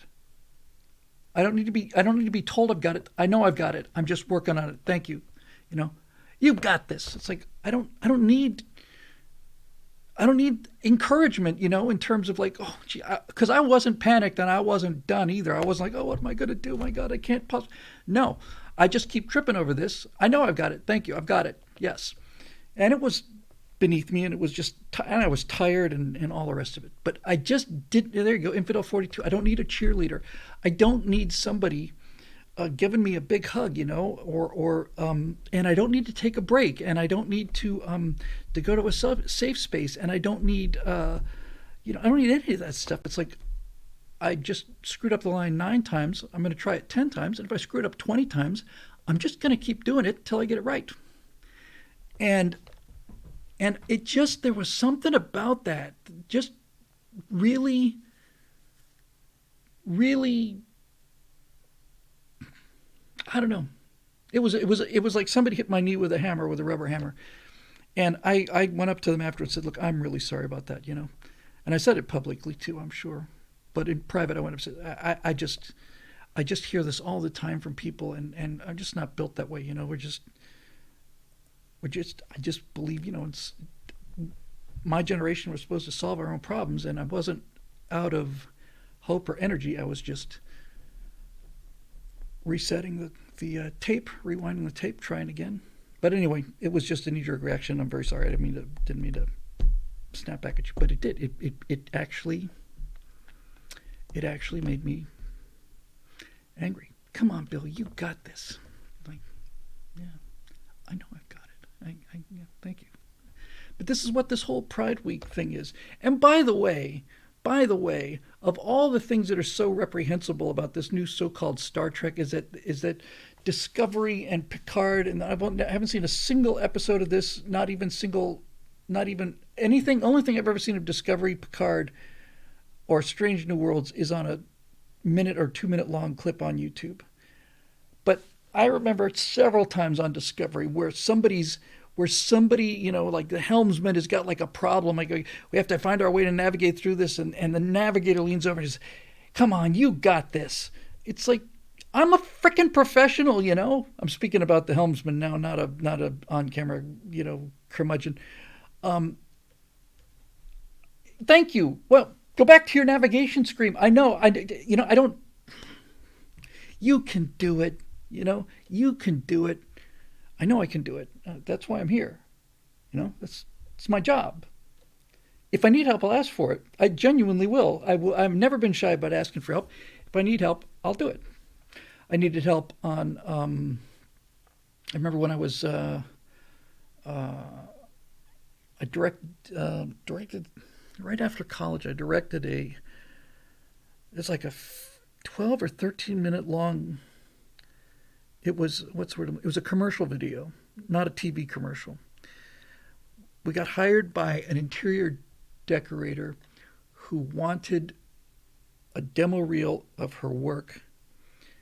And so what we pitched was, how about if we have 2 couples and one of them invites the other ones over and they kind of show them around, and that way we get to walk through it. And she didn't want just still, she wanted to see the space. Great. So we hired these 4 people, and we were working about 7-8 hours, and most of it was really pretty straightforward. But there was one shot in this kitchen. It was one of those Florida wraparound single floor kitchens, with different doors that lead outside, kind of Florida room kind of thing. And I knew I had to get them. I had the people outside somewhere, and I had to get them over to this table, and I had like a limited amount of dolly space, and 2 shots would have been weird, and they were coming too close to the camera, so even if I panned with them, it would just be like, there they are in the whole frame, and I couldn't do it. I couldn't find something. And I remember being just flummoxed by this, and I didn't think twice about it. I just said, look, I don't have the faintest idea how to do this shot. If anybody out there's got an idea on how to do this, I'd really appreciate it, because I cannot figure out where I'm going to put the camera for this one. I just don't know. Anyway, here's the point of the story. One we went a little bit late, and then we wrapped the actors, wrote them checks, and they went out to their cars, and we were sticking around, picking up the last of the B-roll and starting to pack things away. And the four of them walked back in. True story. It's one of the things that really, really made a huge impression on me, much like that statement earlier. Some things you just never forget. So I'm in there walking, and these four actors who've been sent home, they come back in the door. I say, "Hey, got a second?" I'm thinking, "Oh God, now what have I done? Have I did we fill the names out wrong, or did we get the money wrong, or what?" I said, "Yeah, sure." And they said, "Well, the four of us were just talking here on the way out to our cars, because we were all actors in the same pool. We go to the same auditions all the time, and as it turns out, all four of us were on a Coca-Cola commercial. It was shot here in Miami 4 or 5 days ago. And the budget on that thing must have been $2 or $3 million. And the director of that commercial is one of the most famous and successful commercial directors in the country. And he spent the entire 2 days making sure that everybody knew he was the smartest guy in the room, and that no one had any right to question any of his judgments, and that he was just absolutely not going to be, he wasn't going to hear a word of advice because he was the most talented guy there is, and so on and so on and so on. It basically made a big deal about what a martinet this guy was. And I'm just sitting there looking at it, yeah, and they said, "Well, I just want to tell you, we wanted to tell you, what you said in there about not having the answer, that is the most confident thing we have ever seen. That's the most confident director that any of us have ever experienced. We were all talking about it on the way out, and we just decided we ought to come in and tell you." I thought, well, it made my day, sir, and madam, and you also, madam, and you also, sir. Thank you for that. But I guess it just, that stuff stays with me. It's like, you gotta, I've never had a problem of saying, I don't know what to do about it. And I've never had a problem saying, somebody will say something every now and then. Maybe I don't have a problem with it because I'm not insecure about it. Plenty of things I am insecure about, but language is generally not one of them. And so if I'm talking, or somebody's talking to me, and even if it's a big room of smart people, and somebody says, "Well, I say, I'm sorry. What does that mean? What's that word mean? This word." Now, some people wouldn't admit that, to the grave, but that's just never been a problem for me. Sacred Order of Knightly Valor with a super chat says, "How does Shatner like his pizza with extra ham?" And I'll add another thing. When Bill Shatner orders a pizza, he asks for it with extra ham, and he asks for it to be overdone. So, yeah, you can learn a lot from people from the kind of pizza they order. What do we got here?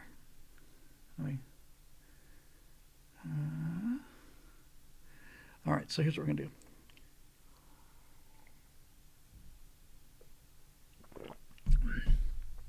Dan O.P. says, speaking of Hornet Works, same page on the Star Trek progression. Funny how the more slick each series became technically, the less watchable they became. Star Wars sequels, prequels suffered the same dynamic. Exactly. Oh, there you go. Infidel 42.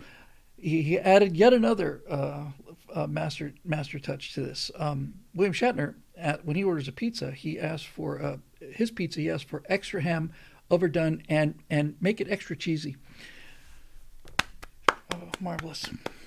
Scrappy says, "I hate big words and complicated sentence construction." Me too. Any violation of my vocabulary distresses me enormously, and I find myself reacting in ways that not even Aristotle could have possibly imagined. And I pontificate, and I go on and continue to explore these various esoteric subjects, and yet I find myself constantly returning to the idea that my vocabulary is just so unbelievably stifled and constrained and inadequate and just insufficient for the complexity of the idea that I'm trying to communicate. Whilst is... I really wish Ron Swanson had taken a swing at whilst. I don't know what it is about whilst. It's a British word. It's an English word, but it's a British word. Whilst I was in the studio, this happened, and whilst this happens, okay, um, I have made my I've made my announcement that I'd be more than willing to serve on the great American, the American British language treaty, where we'll both have advocates for each one of these words, and we'll decide whether it's aluminum or aluminium, and we'll decide whether it's spelled Theater or RE and all the rest of it. But whilst I just don't, it just seems pretentious to me. I was thinking about that whilst I was having breakfast this morning. You know what else I've noticed? And I don't think they did this before. I know this is off topic, but everything is. That's what the show is. It's one giant off topic ramble. I don't remember this bugging me up until the last couple of months, really. But I'm hearing it a lot from the Brits now. And that is they will use the plural when referring to a corporation. So they'll say that Disney have decided that they wanted to go woke, or Budweiser have committed to the idea of they're using it as a plural because there are a number of people that work for Budweiser. I get that, but it's a singular name of the company. We're not talking about the people in the company, you know. Ford have found a new way to design seatbelts. Like, Ford has found a new way. If you want to list the name of everybody who worked for Ford, you know, Patricia, John, you know, Denny, Albert have found a new way, then you're right. But no, can we stop doing this, please? Can we just stop this? It's a singular term, please. The United States of America is also a plural. That's an interesting point. And that's a great point at the end of the Ken Burns Civil War documentary. Before the Civil War, the United States was referred to as a plural. The United States have found a way. After the Civil War, the United States has found a way. Anyway, I'm glad we got that out of the way. Let's see. All right, so we got... Oh, we only have 3 Eric Blakes in a row here, so let me see which one we're going to do, because I'll get them all if we don't try to do all of them. All right, I think I like the first one, I think. All right. Everybody gets one. Hooray. Hail, Vectron, Citizen Whittle, etc., etc., etc., etc. Oh, that's clever. Dave Big Booty says 27 states went into Gettysburg, one nation came out. That's really beautifully said. Recently, you went into the definition of camp regarding the 60s Batman series. Well, it occurred to me, if ever there was a modern take on camp, it would be the John Wick franchise. The films are all to a one filled with moments that would have been absolutely eye-rolling, inducing, and cornball, but for the fact that everyone is playing their role completely straight and deadpan, never once winking to the camera, especially in Keanu Reeves' case. Have you ever had the pleasure of watching the films yourself? If so, would you agree? I've not watched any of them, but funny because we were, Natasha and I were flipping through Netflix last night, which I finally find myself with time to do, and we saw the poster, you know, the online billboard to rent John Wick 4, and I think they had like here you can rent all of them at once or something. And I saw his picture up there, and I said, you know, I have not heard a single person ever say anything less than glowing admiration for Keanu Reeves. She said, I heard the same thing too. Keanu Reeves is, he's a special guy. Natasha's convinced it's got to do with his Hawaiian heritage, and she spent a fair amount of time in Bali recently because it's a place where she got to catch up with her daughter, because flying to south of Russia is not a real good thing to be doing right now. But he's a remarkable guy, and we were talking about him just last night, and I said, you know, that Keanu Reeves has I don't know how he does it, but Keanu walks through this toxic environment and he remains untouched by it. He's inoculated somehow. He's inoculated spiritually and morally and philosophically, economically, all of it. He's just immune. And I don't know how he did it, but honestly, I've not. I don't know how he. I've never seen anybody like him at that level of fame. He is without question one of the most famous people in the world. Keanu Reeves is the kind of guy. I've seen videos of this. You probably have too. When he's in New York, he rides the subway, and if there's a little old lady standing there, he'll get up and give her his seat. That's a movie star. That's an A-list movie star we're talking about. He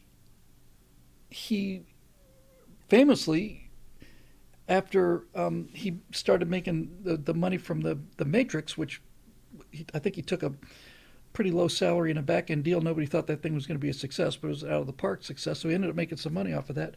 And I've heard from several people that one of the things he did was he went to the people who did the special effects for the Matrix, who are, they're not paupers or anything. They're probably making 80 grand a year or something like that, as special effects artists. And he took millions of dollars and just divided it up amongst these technicians that made the special effects. He said, you guys are the ones that made that movie happen. And I just always felt that you guys didn't get enough recognition or enough compensation for that. What a remarkable guy, Sad when he says he builds and rides motorcycles. It's just that simple. He's not. You know what it is? This is an interesting reflection on what we're just talking about. What that tells me, what all of this together tells me, is that Keanu Reeves is not insecure about himself. He's not insecure about his talent. His acting has been mocked since he's arrived on the scene. And he just plain. I'm not saying he doesn't care. He's just above it. He stays above it. I'm a big fan of Between Two Ferns. If you haven't seen it, it's just great. It's Zach Galifianakis interviewing people, and he's doing the same kind of thing that Jiminy Glick did, where the interviewer is just such a complete jackass. It's insult comedy. It's like Don Rickles. It's insult comedy, and the beautiful thing about Between Two Ferns is Zach will get off three out of four of the lines, but the comebacks are terrific. He did an interview with Justin Bieber, and I want to say Bieber was maybe 17 or 18 at the time, and the whole slant on that was Galifianakis was basically, you punk kid kind of thing. And so he's just basically saying, so, you've changed your hairstyle 3 times. What's next in your career? Those kind of questions. And so he gets more and more angry at Justin Bieber. And finally he just explodes. He says, do you know what I was doing when I was your age? And Bieber says, graduating 3rd grade. Perfect. So on the Keanu Reeves show interview, Galifianakis said, you played so many characters. Have you ever considered playing a character that's had acting lessons? And Keanu just sits there and he says, I'm acting like I'm having fun right now. He's just a good guy. He's a good guy. You should read the Chucker, read the Chucker interview, Keanu. He mixes him up with Christopher Reeve and asks if he plays guitar with his teeth. Keanu laughed and said, that's dark, bro. Yeah. Okay. So I have not seen the John Wick things, and they may be campy, but and I'm not trying to split hairs with you here. The definition to me of camp is when something that is so overdone that what you're laughing at is not what you're laughing at how much it's overdone. It's not about the joke, it's about the delivery of the joke. Camp is about when something is so over the top, it's the delivery that's funny. It's the precise opposite, by the way, of what Mark Twain said was the American soul of humor, which was to tell a story he said British, of course this is a while ago, but Mark Twain said British humorists always nudge you in the ribs, like jokes coming, and French novelists are always just, repeating the joke again and again. He said the point of American humor, at least as he practiced it, was, he said, it's the entire idea is to say something unbelievably stupid with a perfectly straight face and as seriously as possible. And that's exactly what he did. That's what Innocents Abroad is. They just have... I would love to have been on that cruise. They're looking at this Egyptian mummy, and they hated these professional tour guides just repeating like just the same thing again and again. And this guy's trying to get some kind of rise out of the Americans because there's 4 of them among the 200 people that were on the tour from the United States or whatever. And these 4 guys were kindred spirits, and they had the same sense of humor. And this tour guide's trying to get a rise out of them. Here's a letter written by Christopher Columbus, and it's like, who's Christopher Columbus? He discovered America. No, that can't be right. We just came from America ourselves. No, it's in his own handwriting, letter from Christopher Columbus. So he shows him the letter, and he says, look here. We're not, just because we're foreigners doesn't mean you can take advantage of us. We weren't born yesterday. If you have examples of penmanship, bring them out. But children in America have better penmanship than what you're showing us here. Just clueless, right? So finally they bring out a mummy, and he says, that's from Egypt. Egypt, where is that? I haven't heard of it. So finally they're looking at him, and this is the sentence I remember from that book more than anything. Mark Twain and his 3 friends had by this point worked out this routine, and it was just a running joke for them. They just did it everywhere. And he said that when they brought the mummy out, he said, we tried to hold off as long as we could, and we were all fighting very, very hard to keep that straight face going, because they had one line that was guaranteed to upset everybody in the Middle East and Rome and, all of these, Paris, all of these old countries. So finally, after 12 minutes of looking at the mummy, one of them finally breaks down and says to the guy, he says,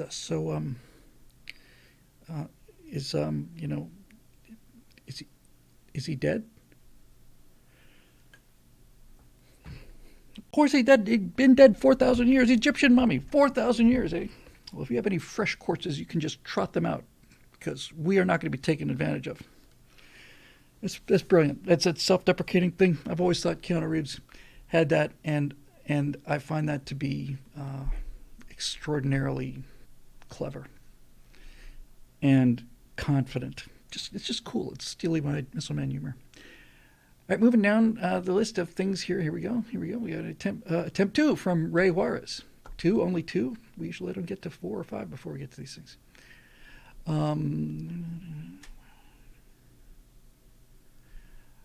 Gabe Grantham, real quick. Hey, Bill, speaking of Twain and humor, I'm working on 5 minutes of material to do at an open mic comedy set. First time ever doing it. Wish me luck.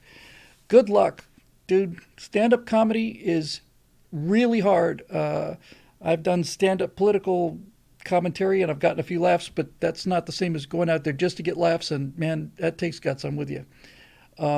Good for you. Reminds me, however, when I pre-acting 1 at the University of Florida, there was a class you had to take. It's a prerequisite for acting 1 called oral interpretation, which meant you would just come in and read things, which is reasonable, before you. Eric, on behalf of Eric, Blake, and I, Gabe, you got this, man. Don't worry. You got this. You got this. You can do it. You can do it. You got this. So for my oral interpretation thing, I read a Mark Twain short story called Cannibalism in the Cars, and I cannot recommend that highly enough. It's online for sure. Cannibalism in the Cars. You want a real sense of what really clever, brilliant, dry as a bone satire is. I cannot highly recommend enough. Cannibalism in the Cars by Mark Twain. Short story, 3 pages, something like that. It's terrific. Okay, so anyway, attempt number two. If you already read this, and feel free to skip. I was not able to watch the end of the vid where you may have answered this. Hello, Bill. Subject: new dislike of English as a language. This is interesting. Recently, I've been seeing memes and threads online poking fun at English, saying it's a weird language and it has many inconsistencies. So far, so good. After helping two friends learn English, I've found that English as a language is quite consistent once you know the rules. I think the hatred is that is starting to crop up is due to poor education on how the rules of English work. For example, you probably know this because you grew up in British schooling, adjectives have been ordered to them based on category. I did not know that. In order, determiner, the, your, our, these, quantity, opinion, size, age, shape, color, origin, material, qualifier. I had no idea that that existed.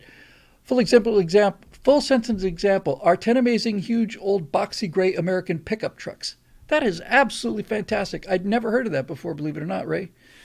What do you think about English being considered worse than other languages? Do you think it's just because people aren't taught it, or is it just a new angle to destroy the middle? Well, there's a lot to unpack there. First of all, thank you for that information. I love it when I learn new things, especially about subjects that I'm deeply passionate about. This is my toolbox. That's what I do. I work the English language. It's not quite as high tech as I would have liked it to have been, but that's basically what I end up doing. So I think there's a couple things at play here. First of all, I think a lot of it is kind of this repression of resentment of. See, the thing here's what's interesting about English. This hasn't happened in history of the world ever that I'm aware of. In fact, I know it hasn't happened. There have been many dominant empires in the course of the world. We were talking earlier about Greenwich Mean Time being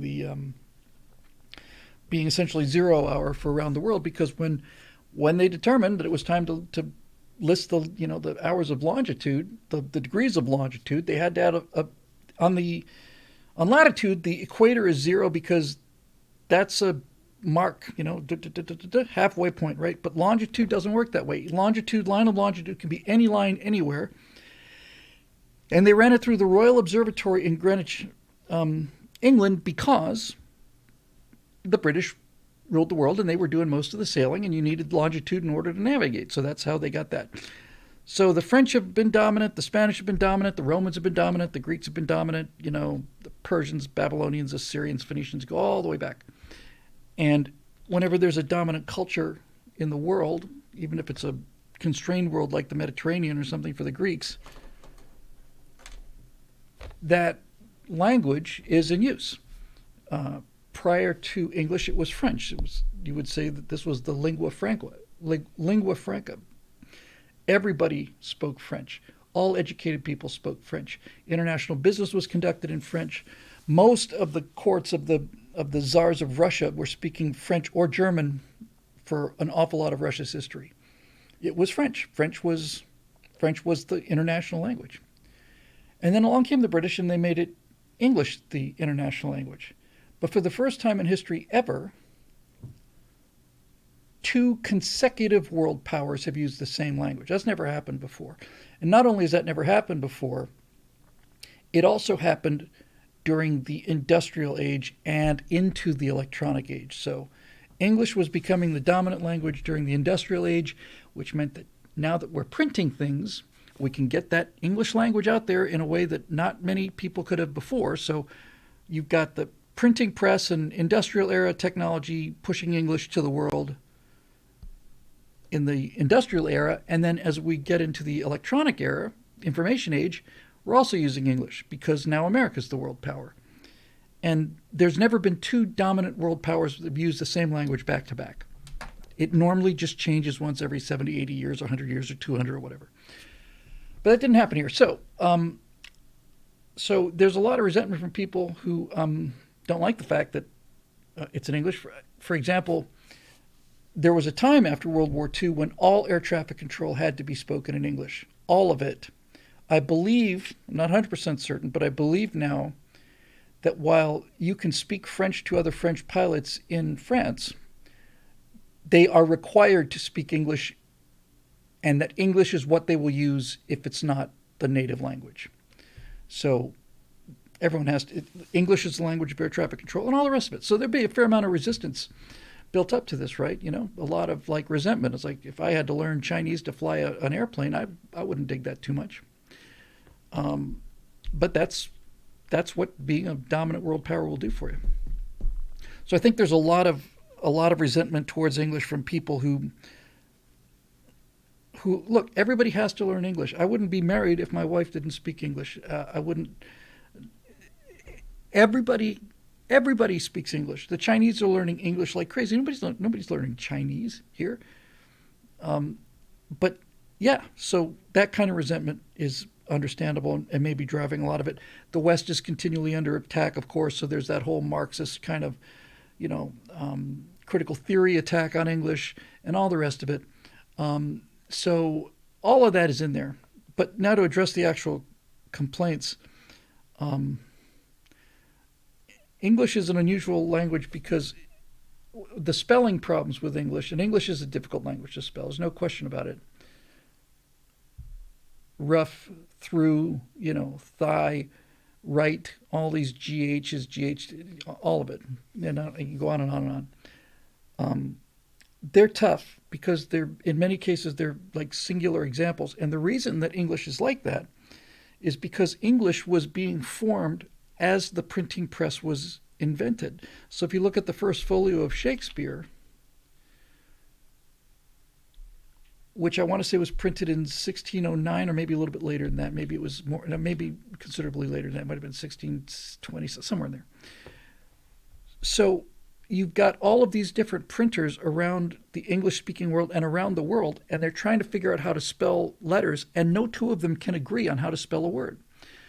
So one guy will spell it one way, another guy will spell it another way, and this is how there's so many different variations in Old English of how words are spelled compared to now, and how they were spelled compared to each other at the time. And then finally, things just sort of got standardized, but a lot of that kind of idiosyncratic spelling got into the mix.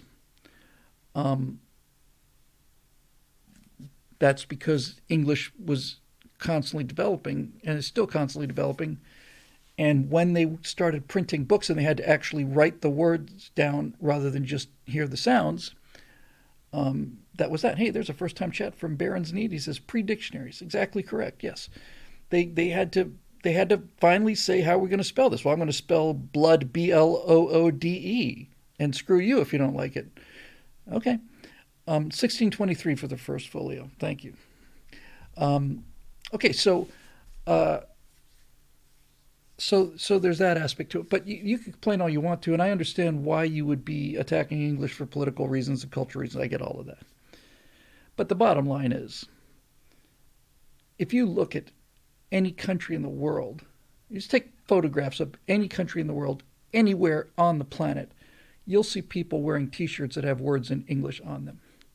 You look at people walking down the streets of Moscow or Mogadishu, and they're all wearing shirts that either say Adidas or Nike, or they say "Have a nice day," or they say whatever. It's all in English. I haven't seen a single American ever wearing a T-shirt that had a statement in German or in Russian or in Chinese. The only exception to that was there was a period in the 80s where Japanese characters became very fashionable, and I loved that fashion, by the way. I used to had a thin white silk tie with a red meatball on the front and then a couple of Japanese characters above that. But generally speaking, we own the pop culture of the world. Everybody knows who Brad Pitt is. Everybody in the world knows who Brad Pitt is. Nobody knows the name of the top Chinese star. Nobody knows the name. And when you go to and I'm half British, so, I get to take this shot. But you look at the BAFTAs and it's like, this is like Kentucky Fried Chicken with 2 herbs and spices instead of 7, It's just, okay, yeah, I recognize that guy. And it's like, and I had that sense in Australia too. It's just like, it's like desaturated. It looks like America. It's just a little desaturated. It doesn't have the zip. Now, this is an interesting question. MF Doomer says, but this Western dominance is dying pretty fast. it is dying. Deep says Jackie Chan. Yes, but the only reason we know Jackie Chan because Jackie Chan was in English-speaking movies. I did this math back in 2010 when I did American Exceptionalism. Did a firewall on American Exceptionalism. And at the time, it's not true anymore. At the time, though, 2010, of the top 100 grossing movies in the world, 100% of them were either spoken in English or backed by American studios. 100% of them. So yes, it's slipping a little bit, but again, I'm looking for these kind of things. I haven't seen any sign of any culture taking root in American pop culture, external root. I'm watching hip hop culture getting into everything, and not terribly pleased with that because of the because just of the simplicity of the language. It's just and the music. If you look at the musical score of like Scott Joplin or Thelonious Monk or something, you put that next to a click track that modern hip hop is. I mean, I get that people like it. It's just every time I listen to it, my first problem is even with the lyrics. It's like this is barely music, and it barely rhymes, and they're reaching for a rhyme for something. It's just kind of like it's like it's like a Family Guy kind of cutaway kind of thing. It's got nothing to do with the song. You're just grabbing a word that rhymes with let's just say occasion. Settle Cougar says, "What about anime?" That's a very excellent example. That's absolutely the best example I can think of. Anime has definitely impacted this culture. Yes. So and much more with younger people than with older people. So you're right about anime, but generally speaking. And by the way, anime is an art style. It's not a language. And all of the anime that I've seen is either, and I haven't seen a lot, it's either dubbed into English. It's not too hard to get the lip sync right on anime because one thing about anime is it's inexpensive to produce, and it's inexpensive to produce because there's so little, there's so few changes. In Disney, in a movie like Snow White, every single frame is a fresh drawing. And when Disney would do Snow White, and back when Disney was a company of artists instead of a company of harpies and pink-haired losers, they would have their best artists would draw keyframes. The best guys would draw Snow White in every 8th or 10th frame, and then they would get, because you needed an army to produce these kind of things, and then you would get extremely talented but somewhat less talented artists would come in and do the interval frames. That's a great term. I've never heard it before. Cappuccino, lo-fi animation. But if you've got a character, and the background is just constantly changing, and all that's moving is his mouth, that's a cake. That's cake to animate compared to drawing a new frame all the time. The old Spider-Man cartoon, Spider-Man cartoon was that way. And of all the examples of lo-fi animation, the one that is the most remarkable, I didn't really like it at first, but then it dawned on me how brilliant it is. I don't know how many of you remember a show called Dr. Katz on Comedy Central. Dr. Katz was a comedian playing a psychiatrist, and he would get other comedians to come in, and basically it's a radio show. And what they would do is they would have one or two drawings, and all the character would do is just vibrate. It would just vibrate. Like there were lines around him, and those lines are constantly in motion. The character's not moving or saying anything. He's just vibrating. South Park's similar to this in a way. Squiggle vision. That's it. Thank you. Hornet works. Squiggle vision. And I'm thinking, what the hell are they doing? What's going on? It's like if that squiggle wasn't there, the thing would be completely static. But because it's in motion, it feels like animation, even though nothing's being animated. Even though it's just the guys, just, might as well be, just a cutout. Space Ghost's the same way, exactly. All of these things, they're lo-fi animation. So, anyway, as far as English goes,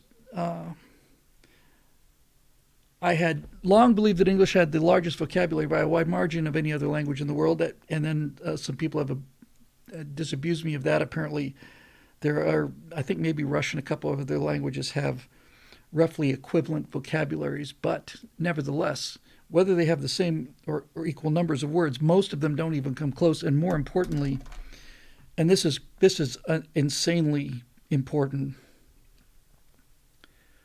is that English has, generally speaking, much, much, much finer gradation, granularity than other languages. For example, my understanding is that in French, there's no difference between sky and heaven.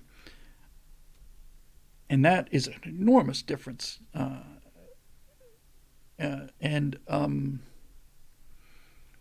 that same kind of thing with their word superior. They're just, it's that old argument about how the Eskimos have 17 different words for snow. Well, that makes sense. Greek has 4 words for love, and we should incorporate those, by the way, because that's a more granular definition. But as a general rule, English has borrowed and incorporated so many different words from so many different places. I have a good friend who I worked on with grazing named Pete Hurtgen. I like him very much. I liked him the minute I met him, and he's in LA. He actually gave Natasha some English language lessons when we first got here. And he's a smart guy and one of the funniest guys I ever met. He's just a great guy. And Pete was talking about teaching English. And he said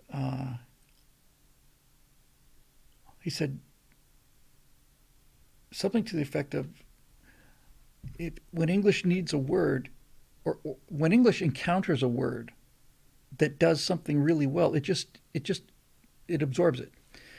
And Pete said the perfect example is naive.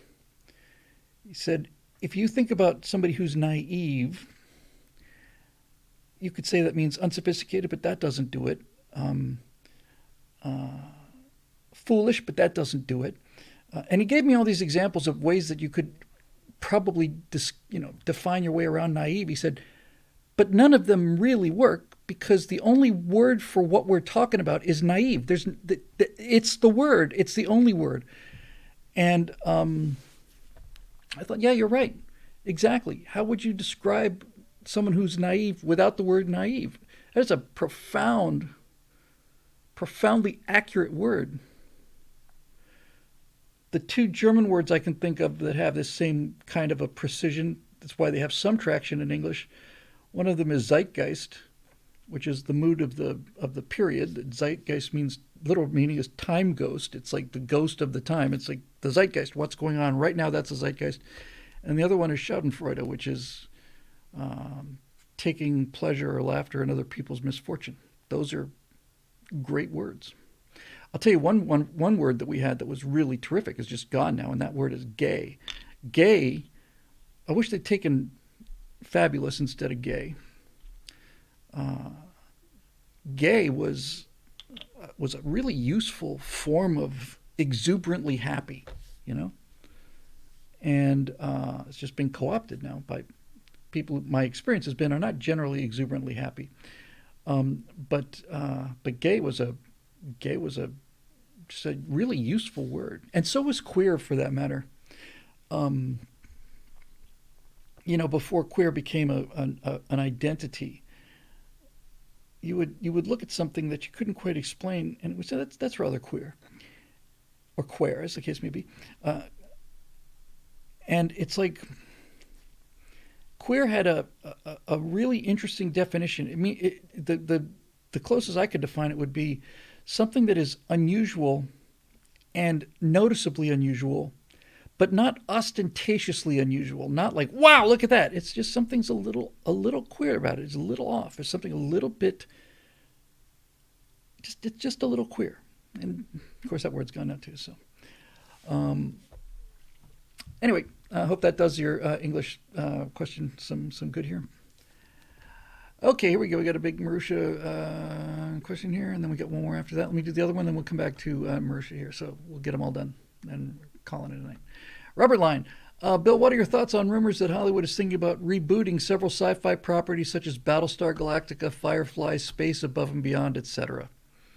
Well, Robert, I'm not surprised. I'm about as shocked as I was when I heard that Boeing was indefinitely postponing the Starliner.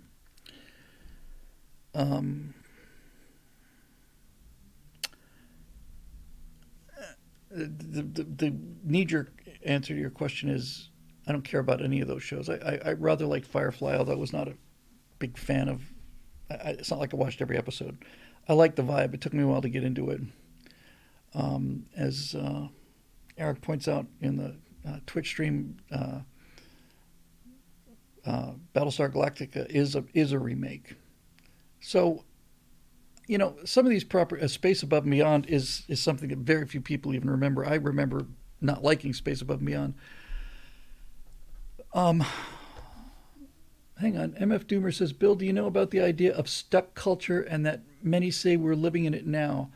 I've never heard the term stuck culture before, but my God, that sure rang a bell. That rang a bell with me the same way that virtue signaling did the first time I heard it. So I think what's going on, Robert, is this. When you have an entire 2 generations of potential writers who have been emotionally protected their entire lives as part of their generation, then they don't get traumatized. Not to the degree that people in previous generations did, because they've got their timeouts and their safe spaces, and they've got, all of these emotional support networks to keep them all infantile, basically. And so you end up with and then if you add to that, if you add the emotional simplicity of them, because they never had to deal with losing baseball games and never lost, just everything's, you're always the best at everything. Never heard the word no. If you balance that, or rather if you add that to the fact that so many of their experiences are online and therefore secondhand, what you end up with is a generation of writers who have no experience to draw on other than writing, and they have no real depths of pain to draw on. They've got anger, which they've been taught about, but that's on them from the top. They don't have any depth. And why would they have any depth? They haven't had to suffer through anything, really, So what you end up with is you end up with writers who can only take pre-existing works because they're not capable of coming up with original works. And then when they get them, I don't know whether they realize that they're not capable of writing them, but they certainly write them down on purpose. They write them down on purpose. They deconstruct them. It's like, exact example of this was from Star Trek Discovery, where there's they're about to do something or other with their mushroom drive or some of that BS. And one of these professionals on a starship, and they all seem like kids, by the way, the entire crew of Discovery, they all seem like adolescent girls, just like, oh yay, hooray. But one of them turns to the other and says, science is cool. And I think to myself, who would ever say it's such a meta thing to say, it just rings so false to me. It's just bad. It's just bad writing. And Drinker talks about this a lot too. These people don't have any experience. They know that there are mythological level properties like Star Wars and Star Trek. They find a way to get to write those kind of things because they work their way through the system. And then they take this framework and then they write something that they feel is a good story. But since they don't understand the material and don't care to understand the material, They just do it because it's a good idea in the writer's room at the time. And the classic example of this is this thing on Discovery where, they, because Discovery is just so god awful garbage, they boot the Discovery, what is it, a couple thousand years in the future. But anyway, in the future, there is no space travel. Why is there no space travel? Because there's no dilithium crystals. Wow, did we mine out the entire galaxy of dilithium crystals? That I could believe if you polish it up a little bit. No, no. It's that one of these super tall skeleton face guys, uh, uh, psychic, had a really, really bad dream and woke up. And I'm not making this up. And he issued a cry of pain that was so large that this wave of pain traveled through the universe and destroyed all the dilithium crystals. Now you just think about that for a minute. Just think about that. Somebody had a conniption fit. And because somebody had a conniption fit, the entire society had to change because of one person's emotional outburst. That's the new Star Trek canon. One individual person has an emotional meltdown, and instead of them just having an emotional meltdown, they have an emotional meltdown, and the rest of the universe has to bow down before them. And so now dilithium's gone. And when I heard that, I just thought, oh, okay. I'd stopped caring a long time ago. Infidel 42 says he psychic screamed the warp drive right out of Trek. Trek was pretty low on magic. It was low on psychic. And I'll give him credit. In the original series, the closest you come to psychic phenomena, generally speaking, was Spock and the mind meld. But you always got the impression that was a neurological thing that he was doing. That it wasn't a magical thing. It was a neurological thing, like the nerve pinch. That these Vulcans had a way to neurologically link with people. And then by the time you get to Next Generation, you've got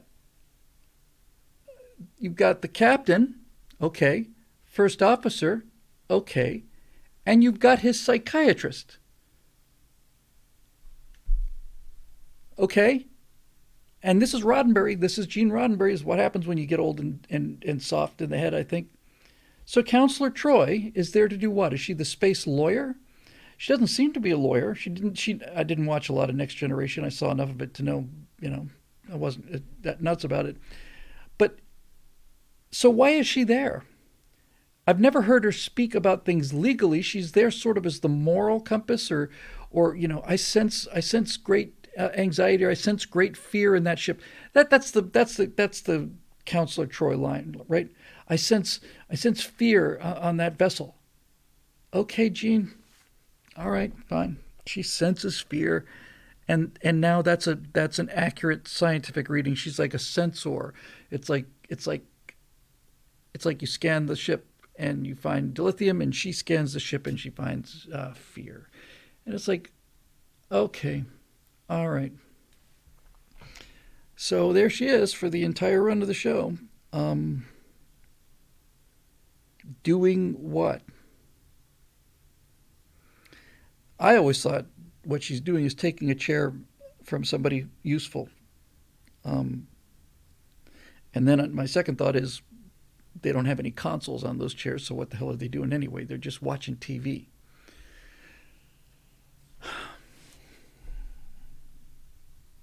That's Captain Kirk's job. Sit there in a big chair and watch TV. That's the American way of life. You sit in a gigantic, comfy chair, and you watch TV and you give orders. Gerald Stewart said Troy is an empath. Okay, well, an empath is somebody who, and I believe, I certainly have no problem believing that trained people are capable of talking with individuals and getting a decent sense of what their psychological makeup is. But I don't know how you do that long distance without magic. So it's just adding mysticism and supernatural elements to show that never had it and never needed it. And I actually saw an animation not too long ago of Enterprise leaving space dock with the music from what was it? Might have been the music from Inception, maybe, or something. And it was done within the last couple of years. And this guy put the thrusters. It was just really good animation. And I sent an email to the guy who made that enterprise model. I'd like to buy it if I can. It's very, very good. The 3D digital model of the enterprise. And the reason I want to do it is because I'm curious to do a tiny little Star Trek flyby short, And the conceit for me would be this is what Star Trek would look like with accurate lighting, and that's all I would change. Just that. I'm kind of curious to know what the Enterprise would look like in actual lighting conditions. I just think it'd be cool. The nacelles are throwing shadows on things or whatever. I'm just curious to see it. I'm not saying it would be great. I just want to see it. So anyway, Robert, they can remake all the things they want to. As far as I know, everything of any value is gone. If they destroy Battlestar Galactica, Firefly, and especially space above and beyond, I'll find a way to live with it. But Star Trek and Star Wars and Marvel, and I only really cared about Star Trek for me. Now, this is an interesting point. I disagree completely here. Infidel 42 says, to be fair, Bill, there were plenty of magic in Star Trek. The transporter, the shields, and the warp drive are pure magic. The transporter, the shields, and the warp drive were science fiction. They were explained scientifically in a way that was scientifically believable. The spore drive is magic. The warp drive was pretty clear. We're gonna make space less dense in front of us and allows us to travel at super light speeds because we're not exceeding the speed of light because our bubble is moving faster than the speed of light. The transporter was not just like a magic portal. You got the idea when they said energize, and over the course of the series, McCoy would complain about having his molecules scattered all over the universe. It's pretty clear that the transporter was a device that managed to essentially just using energy basically burn you to bits, capture the pattern, and apparently send those same molecules down in some kind of annular, like a containment beam, and then reassemble them on the other end. And so they had magical effects. There's no question about that. But they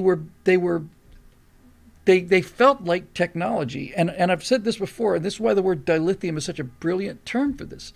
There's no such thing as dilithium, but it sounds like there could be, because di is a chemical term, and lithium is an actual element. Dilithium sounds like it's real. It sounds like tritium. It's an annual confinement beam. Thank you. Or annular containment beam. I said annual. So all that stuff was making an effort for the science, and the tricorder and the medical bed, and been many documentaries done on all of the actual real world discoveries that were based on a lot of things that people saw in Star Trek. But the so Infidel's coming back by saying, yeah, but what physics mechanism do these devices operate on? They're impossible by our current understanding. That's true. And they may not ever be achievable, but they are created in a way that makes it an engineering problem, not a magic problem, right? We know that you can bend space. We know that theoretically it's possible. It just requires more energy than the universe or the galaxy outputs or something. But that's an engineering problem, and we know that transporting particles from one place to another works. They've actually done that in a lab. So these are all engineering problems. They have 300 years to solve those problems. They're not just plain waving a wand and opening a portal, which I would consider to be magic. But and this is why I've got a problem with Troy and not a problem with Spock. Spock's got a scientific reason for being able to read somebody's mind. He's able to neurologically sense it. He's got to get those pressure points exactly right. In fact, the sight of Nimoy really nailed this. He didn't just put his face, he's just constantly, he just seems just like making these minor adjustments, like he's trying to get just right on the nerve, and then, okay, there you go. So she's supposed to be half alien that was telepathic. But there was no telepathy in Star Trek that I'm aware of. Actually, there must have been, because I heard Kirk had people talking in his head sometimes, some of these aliens. I'm just saying it wasn't a staff position, you know? There was no, even if you put aside her abilities, I just don't get what the hell she did on the bridge of a vehicle like that. The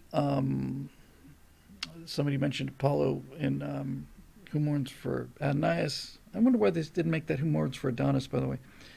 Um, and those telepaths are there, but even then, most of those telepaths describe it as a technological thing.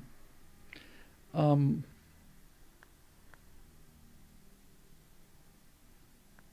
so anyway, look, I'm not even going to. I know that they do not. All I'm saying is that by next generation, this is a front of the bridge position. Is is what's the emotional reading? Okay, forget whether it exists or not. I'll grant you all. Let's just grant you all of that. Okay, great. She has the ability to do these things. Fantastic. But you've got a person there. You know what? You know, it never occurred to me before. Not until this split second. You know what? You know what Troy is? She's the HR person. She's the Enterprise's HR director. That's exactly what she is. She's human resources for the Enterprise. And any organization big enough to have an HR department is too big and bound to fail. That's what she is. She's the HR. She's the HR. She's vice president in charge of human resources. That's what she does. That's what she does. She untangles emotional. Yeah, there. See, I'm with astronaut. Where's her place on an aircraft carrier? Precisely. This is why this bothers me so much, right? Ooh, sad wings raising with a very rare, unforced error on his part. 300 Triskelions for that fighter. No, sorry, wrong. No, no, they did not bet Triskelions. They bet Quatlus. I'll give you 300 Quatlus for that fighter. She's HR. She's kind of the ship Karen, basically. That's really it. You know, she's the ship Karen. I want to speak to the manager. Somebody's offended me. Okay, go talk to Counselor Troy, and she will counsel you. She will be your therapist on this exploration and warship. She'll be there for your therapy sessions. I don't know. It's just it's just it's just a trend I don't like. All right, let me get out of here. So we'll do one more from Marusha Duck.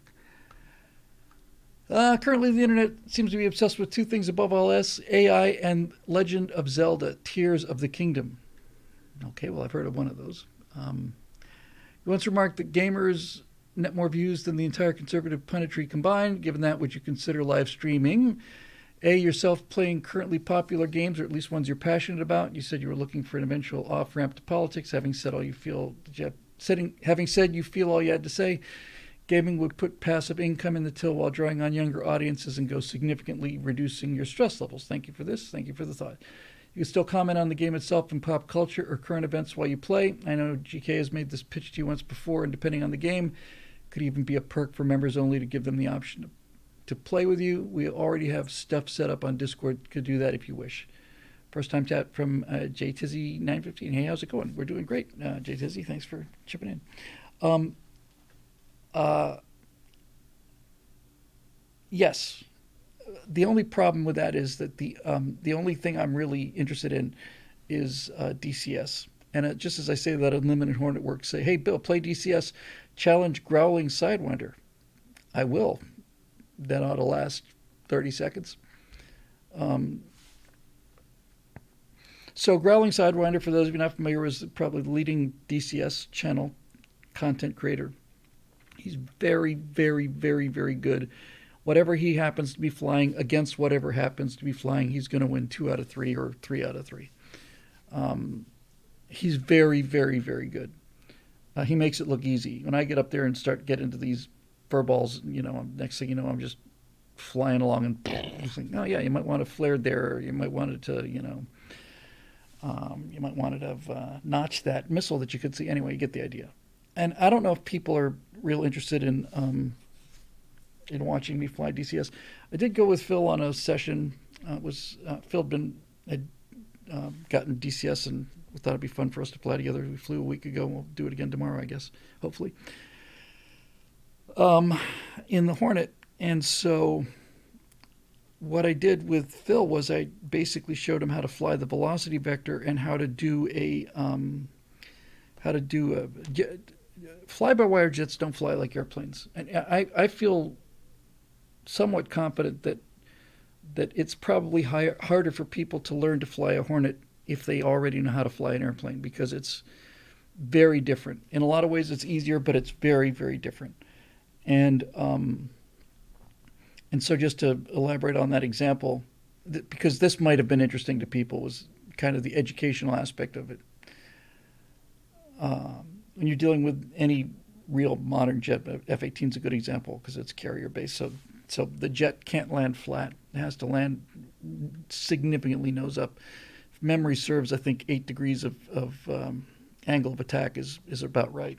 Or that may be the bottom, 8 or 9 degrees of angle of attack. It's pretty significant. So the plane's moving through the air this way, right?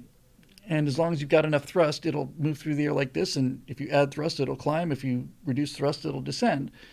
So in order to land these things on a carrier, and in order to do any of these landings really for any modern jet, before you land the airplane on approach, you have to configure the aircraft for that angle of attack. And it's a very unnatural feeling for people who fly real airplanes, or rather people who fly general aviation airplanes. Because once you set that angle of attack, you basically take your hand off the stick. You're not moving the stick up and down at all. And all you're doing is using the throttle to control your glide path. If you're low, you put some power in. If you're high, you take some power out. There's a little indicator on your HUD called the velocity vector, and it's just a little circle with a horizontal and a vertical thing like wings and a tail, very small. And this thing is projected over where your aircraft is going. If you put the velocity vector over something and you don't touch anything, you're going to hit that thing. So what I was doing now to get him, what I was working with Phil on, was to say, yeah, these landings aren't just eyeball landings, but you got to we'll just walk it back 8-10 miles or something, and then configure for 8 degrees angle of attack, drop the flaps, drop the gear, and then put the velocity vector on the touchdown marks on the near end of the runway. And for God's sakes, don't flare the airplane, because it won't flare, because it's not flying like a regular airplane. It's a computer fly-by-wire system. It's designed to the Hornet. I've made landings in the Hornet that didn't break the airplane that I simply was 100% convinced was going to be a fireball. The trailing link landing gear on an F-18 could take an astonishing amount of vertical speed. Just drop it out of just drop it off a crane or something. Basically, boom. So whether people be interested in that kind of streaming thing, I don't know. I've thought about it. It would be fun to try. And I was mentioning to Phil, I joined a virtual online squadron. I just wasn't very impressed with the organization or any of that stuff. And I thought, well, over time, I build up our own Stratosphere Lounge squadron for people who are interested in playing DCS. But DCS is a lot. You got to really love DCS to be interested in DCS. And Growling Sidewinder's videos are great because he's showing, a lot of tactics. I think those things are relatively heavily edited. They're certainly not the kind of, if you're talking about like an entire mission. Now, there is one guy out there. What is his name? Is it Spudknocker, maybe? Not 100% sure about that. But some of these guys do 3-hour missions. And strangely enough, I'm actually love that kind of thing. Most people don't. In Star Citizen, most people didn't like having to wake up in your room, get dressed, get in the elevator, go downstairs, walk a cross through the building, get on the tram, take the tram to the starport, and cross some more other places. Then you get to your console, and when you select your ship, and then you have to walk to other elevators and get to the hangar. It's a 15-20 minute deal just to get in the ship, and probably almost half an hour to get flying. A lot of people really didn't like that. But I liked it a lot. I liked it. And when I missed a train, I thought, yeah, it feels kind of real to me, I would run for those trams. I'm just like, oh, man, doors right in front of you. So flying a 3-hour mission is interesting to me because you're doing all this in real time. Most of the 3 hours is really pretty boring. If you are not a fan of aviation. But on the way out and on the way in, you get to fly formation, and you probably have to hit the tanker a couple times at least. And when I say hit the tanker, I mean put the probe in the basket, not actually hit the tanker, which is frowned on generally. It's considered bad form. Hang on 1 second. Nobody move. Hey, come on in. Come in. Here you go. Can you do that? Thank you. Okay.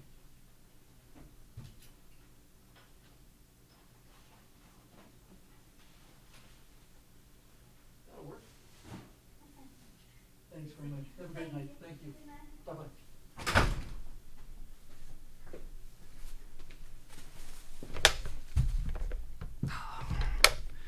If that lovely, lovely person only knew how close she became to becoming very, very, very famous.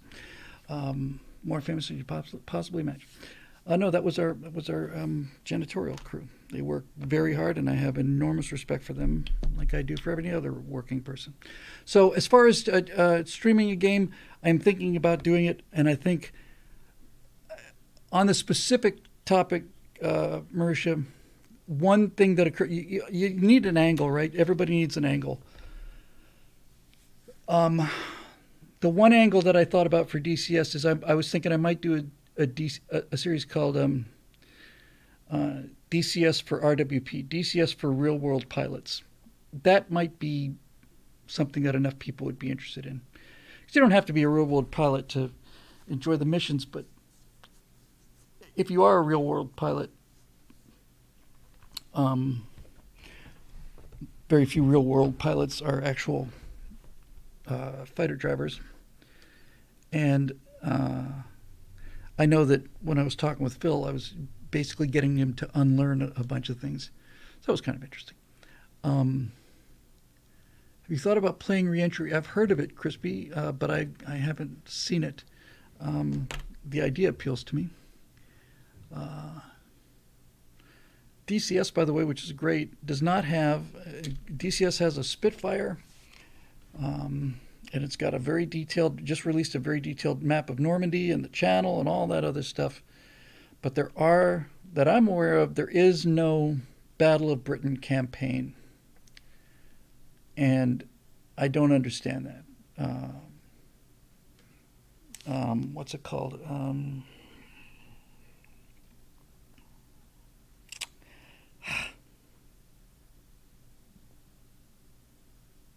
Come on, it's not Sequoias. What is it? It's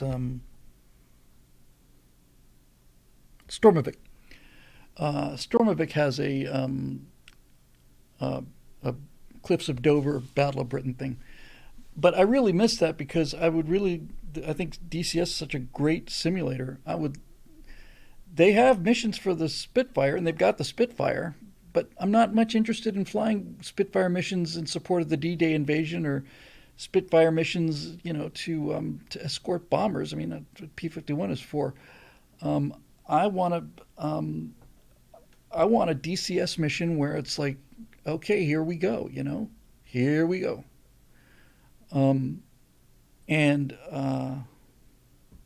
Because if I could be anywhere in history, that's where I'd be. That's ideally, that's where I'd be. I'd be in the Eagle Squadron in the Royal Air Force in 1940. But I wouldn't do it if they made me fly the Hurricanes. I would do it in the Spitfire, and to me, that's just that's unequaled in terms of anything, in terms of drama, anything. Second kind of flying I'd like to do, good night, Battlesmurf, is I would like to, DCS does have some long-term plans for this, and that is the Pacific campaign. I'd very much like to fly, I'd like to fly Corsairs, frankly, but realistically, it should be the Hellcat. I'd love to do real hardcore Pacific War campaign, because that was something. Eagle Squadron didn't exist in 1940, says Deef. Well, I guess it must have existed in 41 then, because it happened before we entered the war. Operation Bolo, I've thought about, there's an F4 Phantom that's going to be coming out for DCS, and when that's released, really detailed F4, when that's released, I'm giving serious thought to using that to recreate Operation Bolo. Serious thought to that. I think Operation Bolo alone, just Operation Bolo, would make a great movie, actually. I think there's easily a good movie there. If you pick it up from, you could have a opening, like a little mini movie, the way that, like the Star Trek remakes did. You get that little sequence with the Kirk's father in one, and there's one where they're trying to squash the volcano. It's a little 8-10 minute mini movie, and if you did Operation Bolo, you could do 10 minutes on Robin Olds in World War II, and then just lost the Twitch stream, I guess. It's not me. It's not me. I didn't touch anything. I'm not muted. You're muted. I'm not muted. So I just think that would be kind of cool. All right, so we've lost. YouTube is also buffering like crazy, and people are saying sound. I'm not doing anything. Sound is still there. You can just plain. You can. Here, I'll type something in here just for a minute. Sound has not changed. It is working on YouTube. Consult the HR department.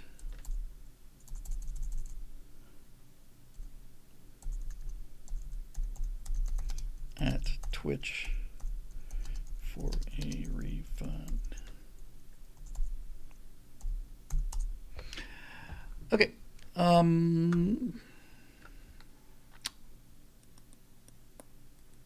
So there was another part to that question. I suppose I should just let me get to that real quick, and then I will be moving along here, moving on up. The YouTube people saying there was a big buffering issue.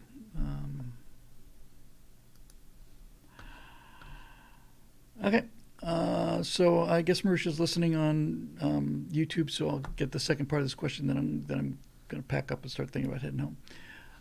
Where'd it go? B, this is on revenue and audience building. Real-time conversations with Chat GPT or the engine of your choice. Streaming it publicly would provide posterity with insight into the limits and biases of the engine, as well as influence others to ask provocative questions of it, which could make the difference in steering humanity to a better place. Interesting idea. An example might be asking the AI how it might go about solving the alignment problem, then list 3 ways to get around that and 3 ways to counter each evasion, that sort of thing. I don't know what the alignment problem is. Whatever issues you think it might cause, ask it frankly about them the same as you would a human. Doing this in real time will allow chat to help you as well. I've often considered that our thought leaders should be doing more of this in a public as a form of diplomatic first contact with our future robot overlords. What do you think? I think it's an excellent idea. I feel like it's not an entertaining idea because I ran into the operational boundaries of Chat GPN in less than 10 minutes. It's not because I'm a super genius. It's because I work with language and I just started asking it questions that I thought would be interesting, and it just kept bailing. It just kept saying, nope, I'm just a chat bot. Can't help you with that. So I just don't think it's interesting enough yet. Um, Although I'm sure I could talk down to it some. Um,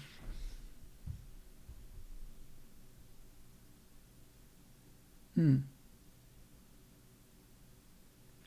Deep is explaining how the British had the control stick as opposed to the yoke. I guess, yeah. I can't imagine flying a fighter pilot with a yoke. I mean, I can imagine. It just doesn't seem like it'd be any fun. Um, Sad Wings Raising says, I remember when the company I helped build first got an HR department, and I began to learn how to hate. Absolutely. 100%. Anyway, I think that's basically all the questions, and we're pushing almost 3 hours, so I think that's probably going to do it for me. Uh, yeah, I think I'm about done. Hope to have some new stuff for you again next week, and keep moving on that. And I got to remind myself, yeah, you don't have to build the whole bloody thing, Bill. You just have to get it, get it up, get it out the door. Um, All right. So anyway, this show is made possible, as you probably know, by the members of BillWhittle.com who keep this whole ball of wax rolling, ball of snow melting, whatever analogy or useful you know uh, story you want to tell. You get the idea. I'm just going to get out of here now. That was awkward. Thanks to the members of BillWhittle.com. Thank you all for being here. We'll see you next Monday for Stratosphere Studio, and we'll see you Thursday on the Stratosphere Lounge. So push the button, Frank.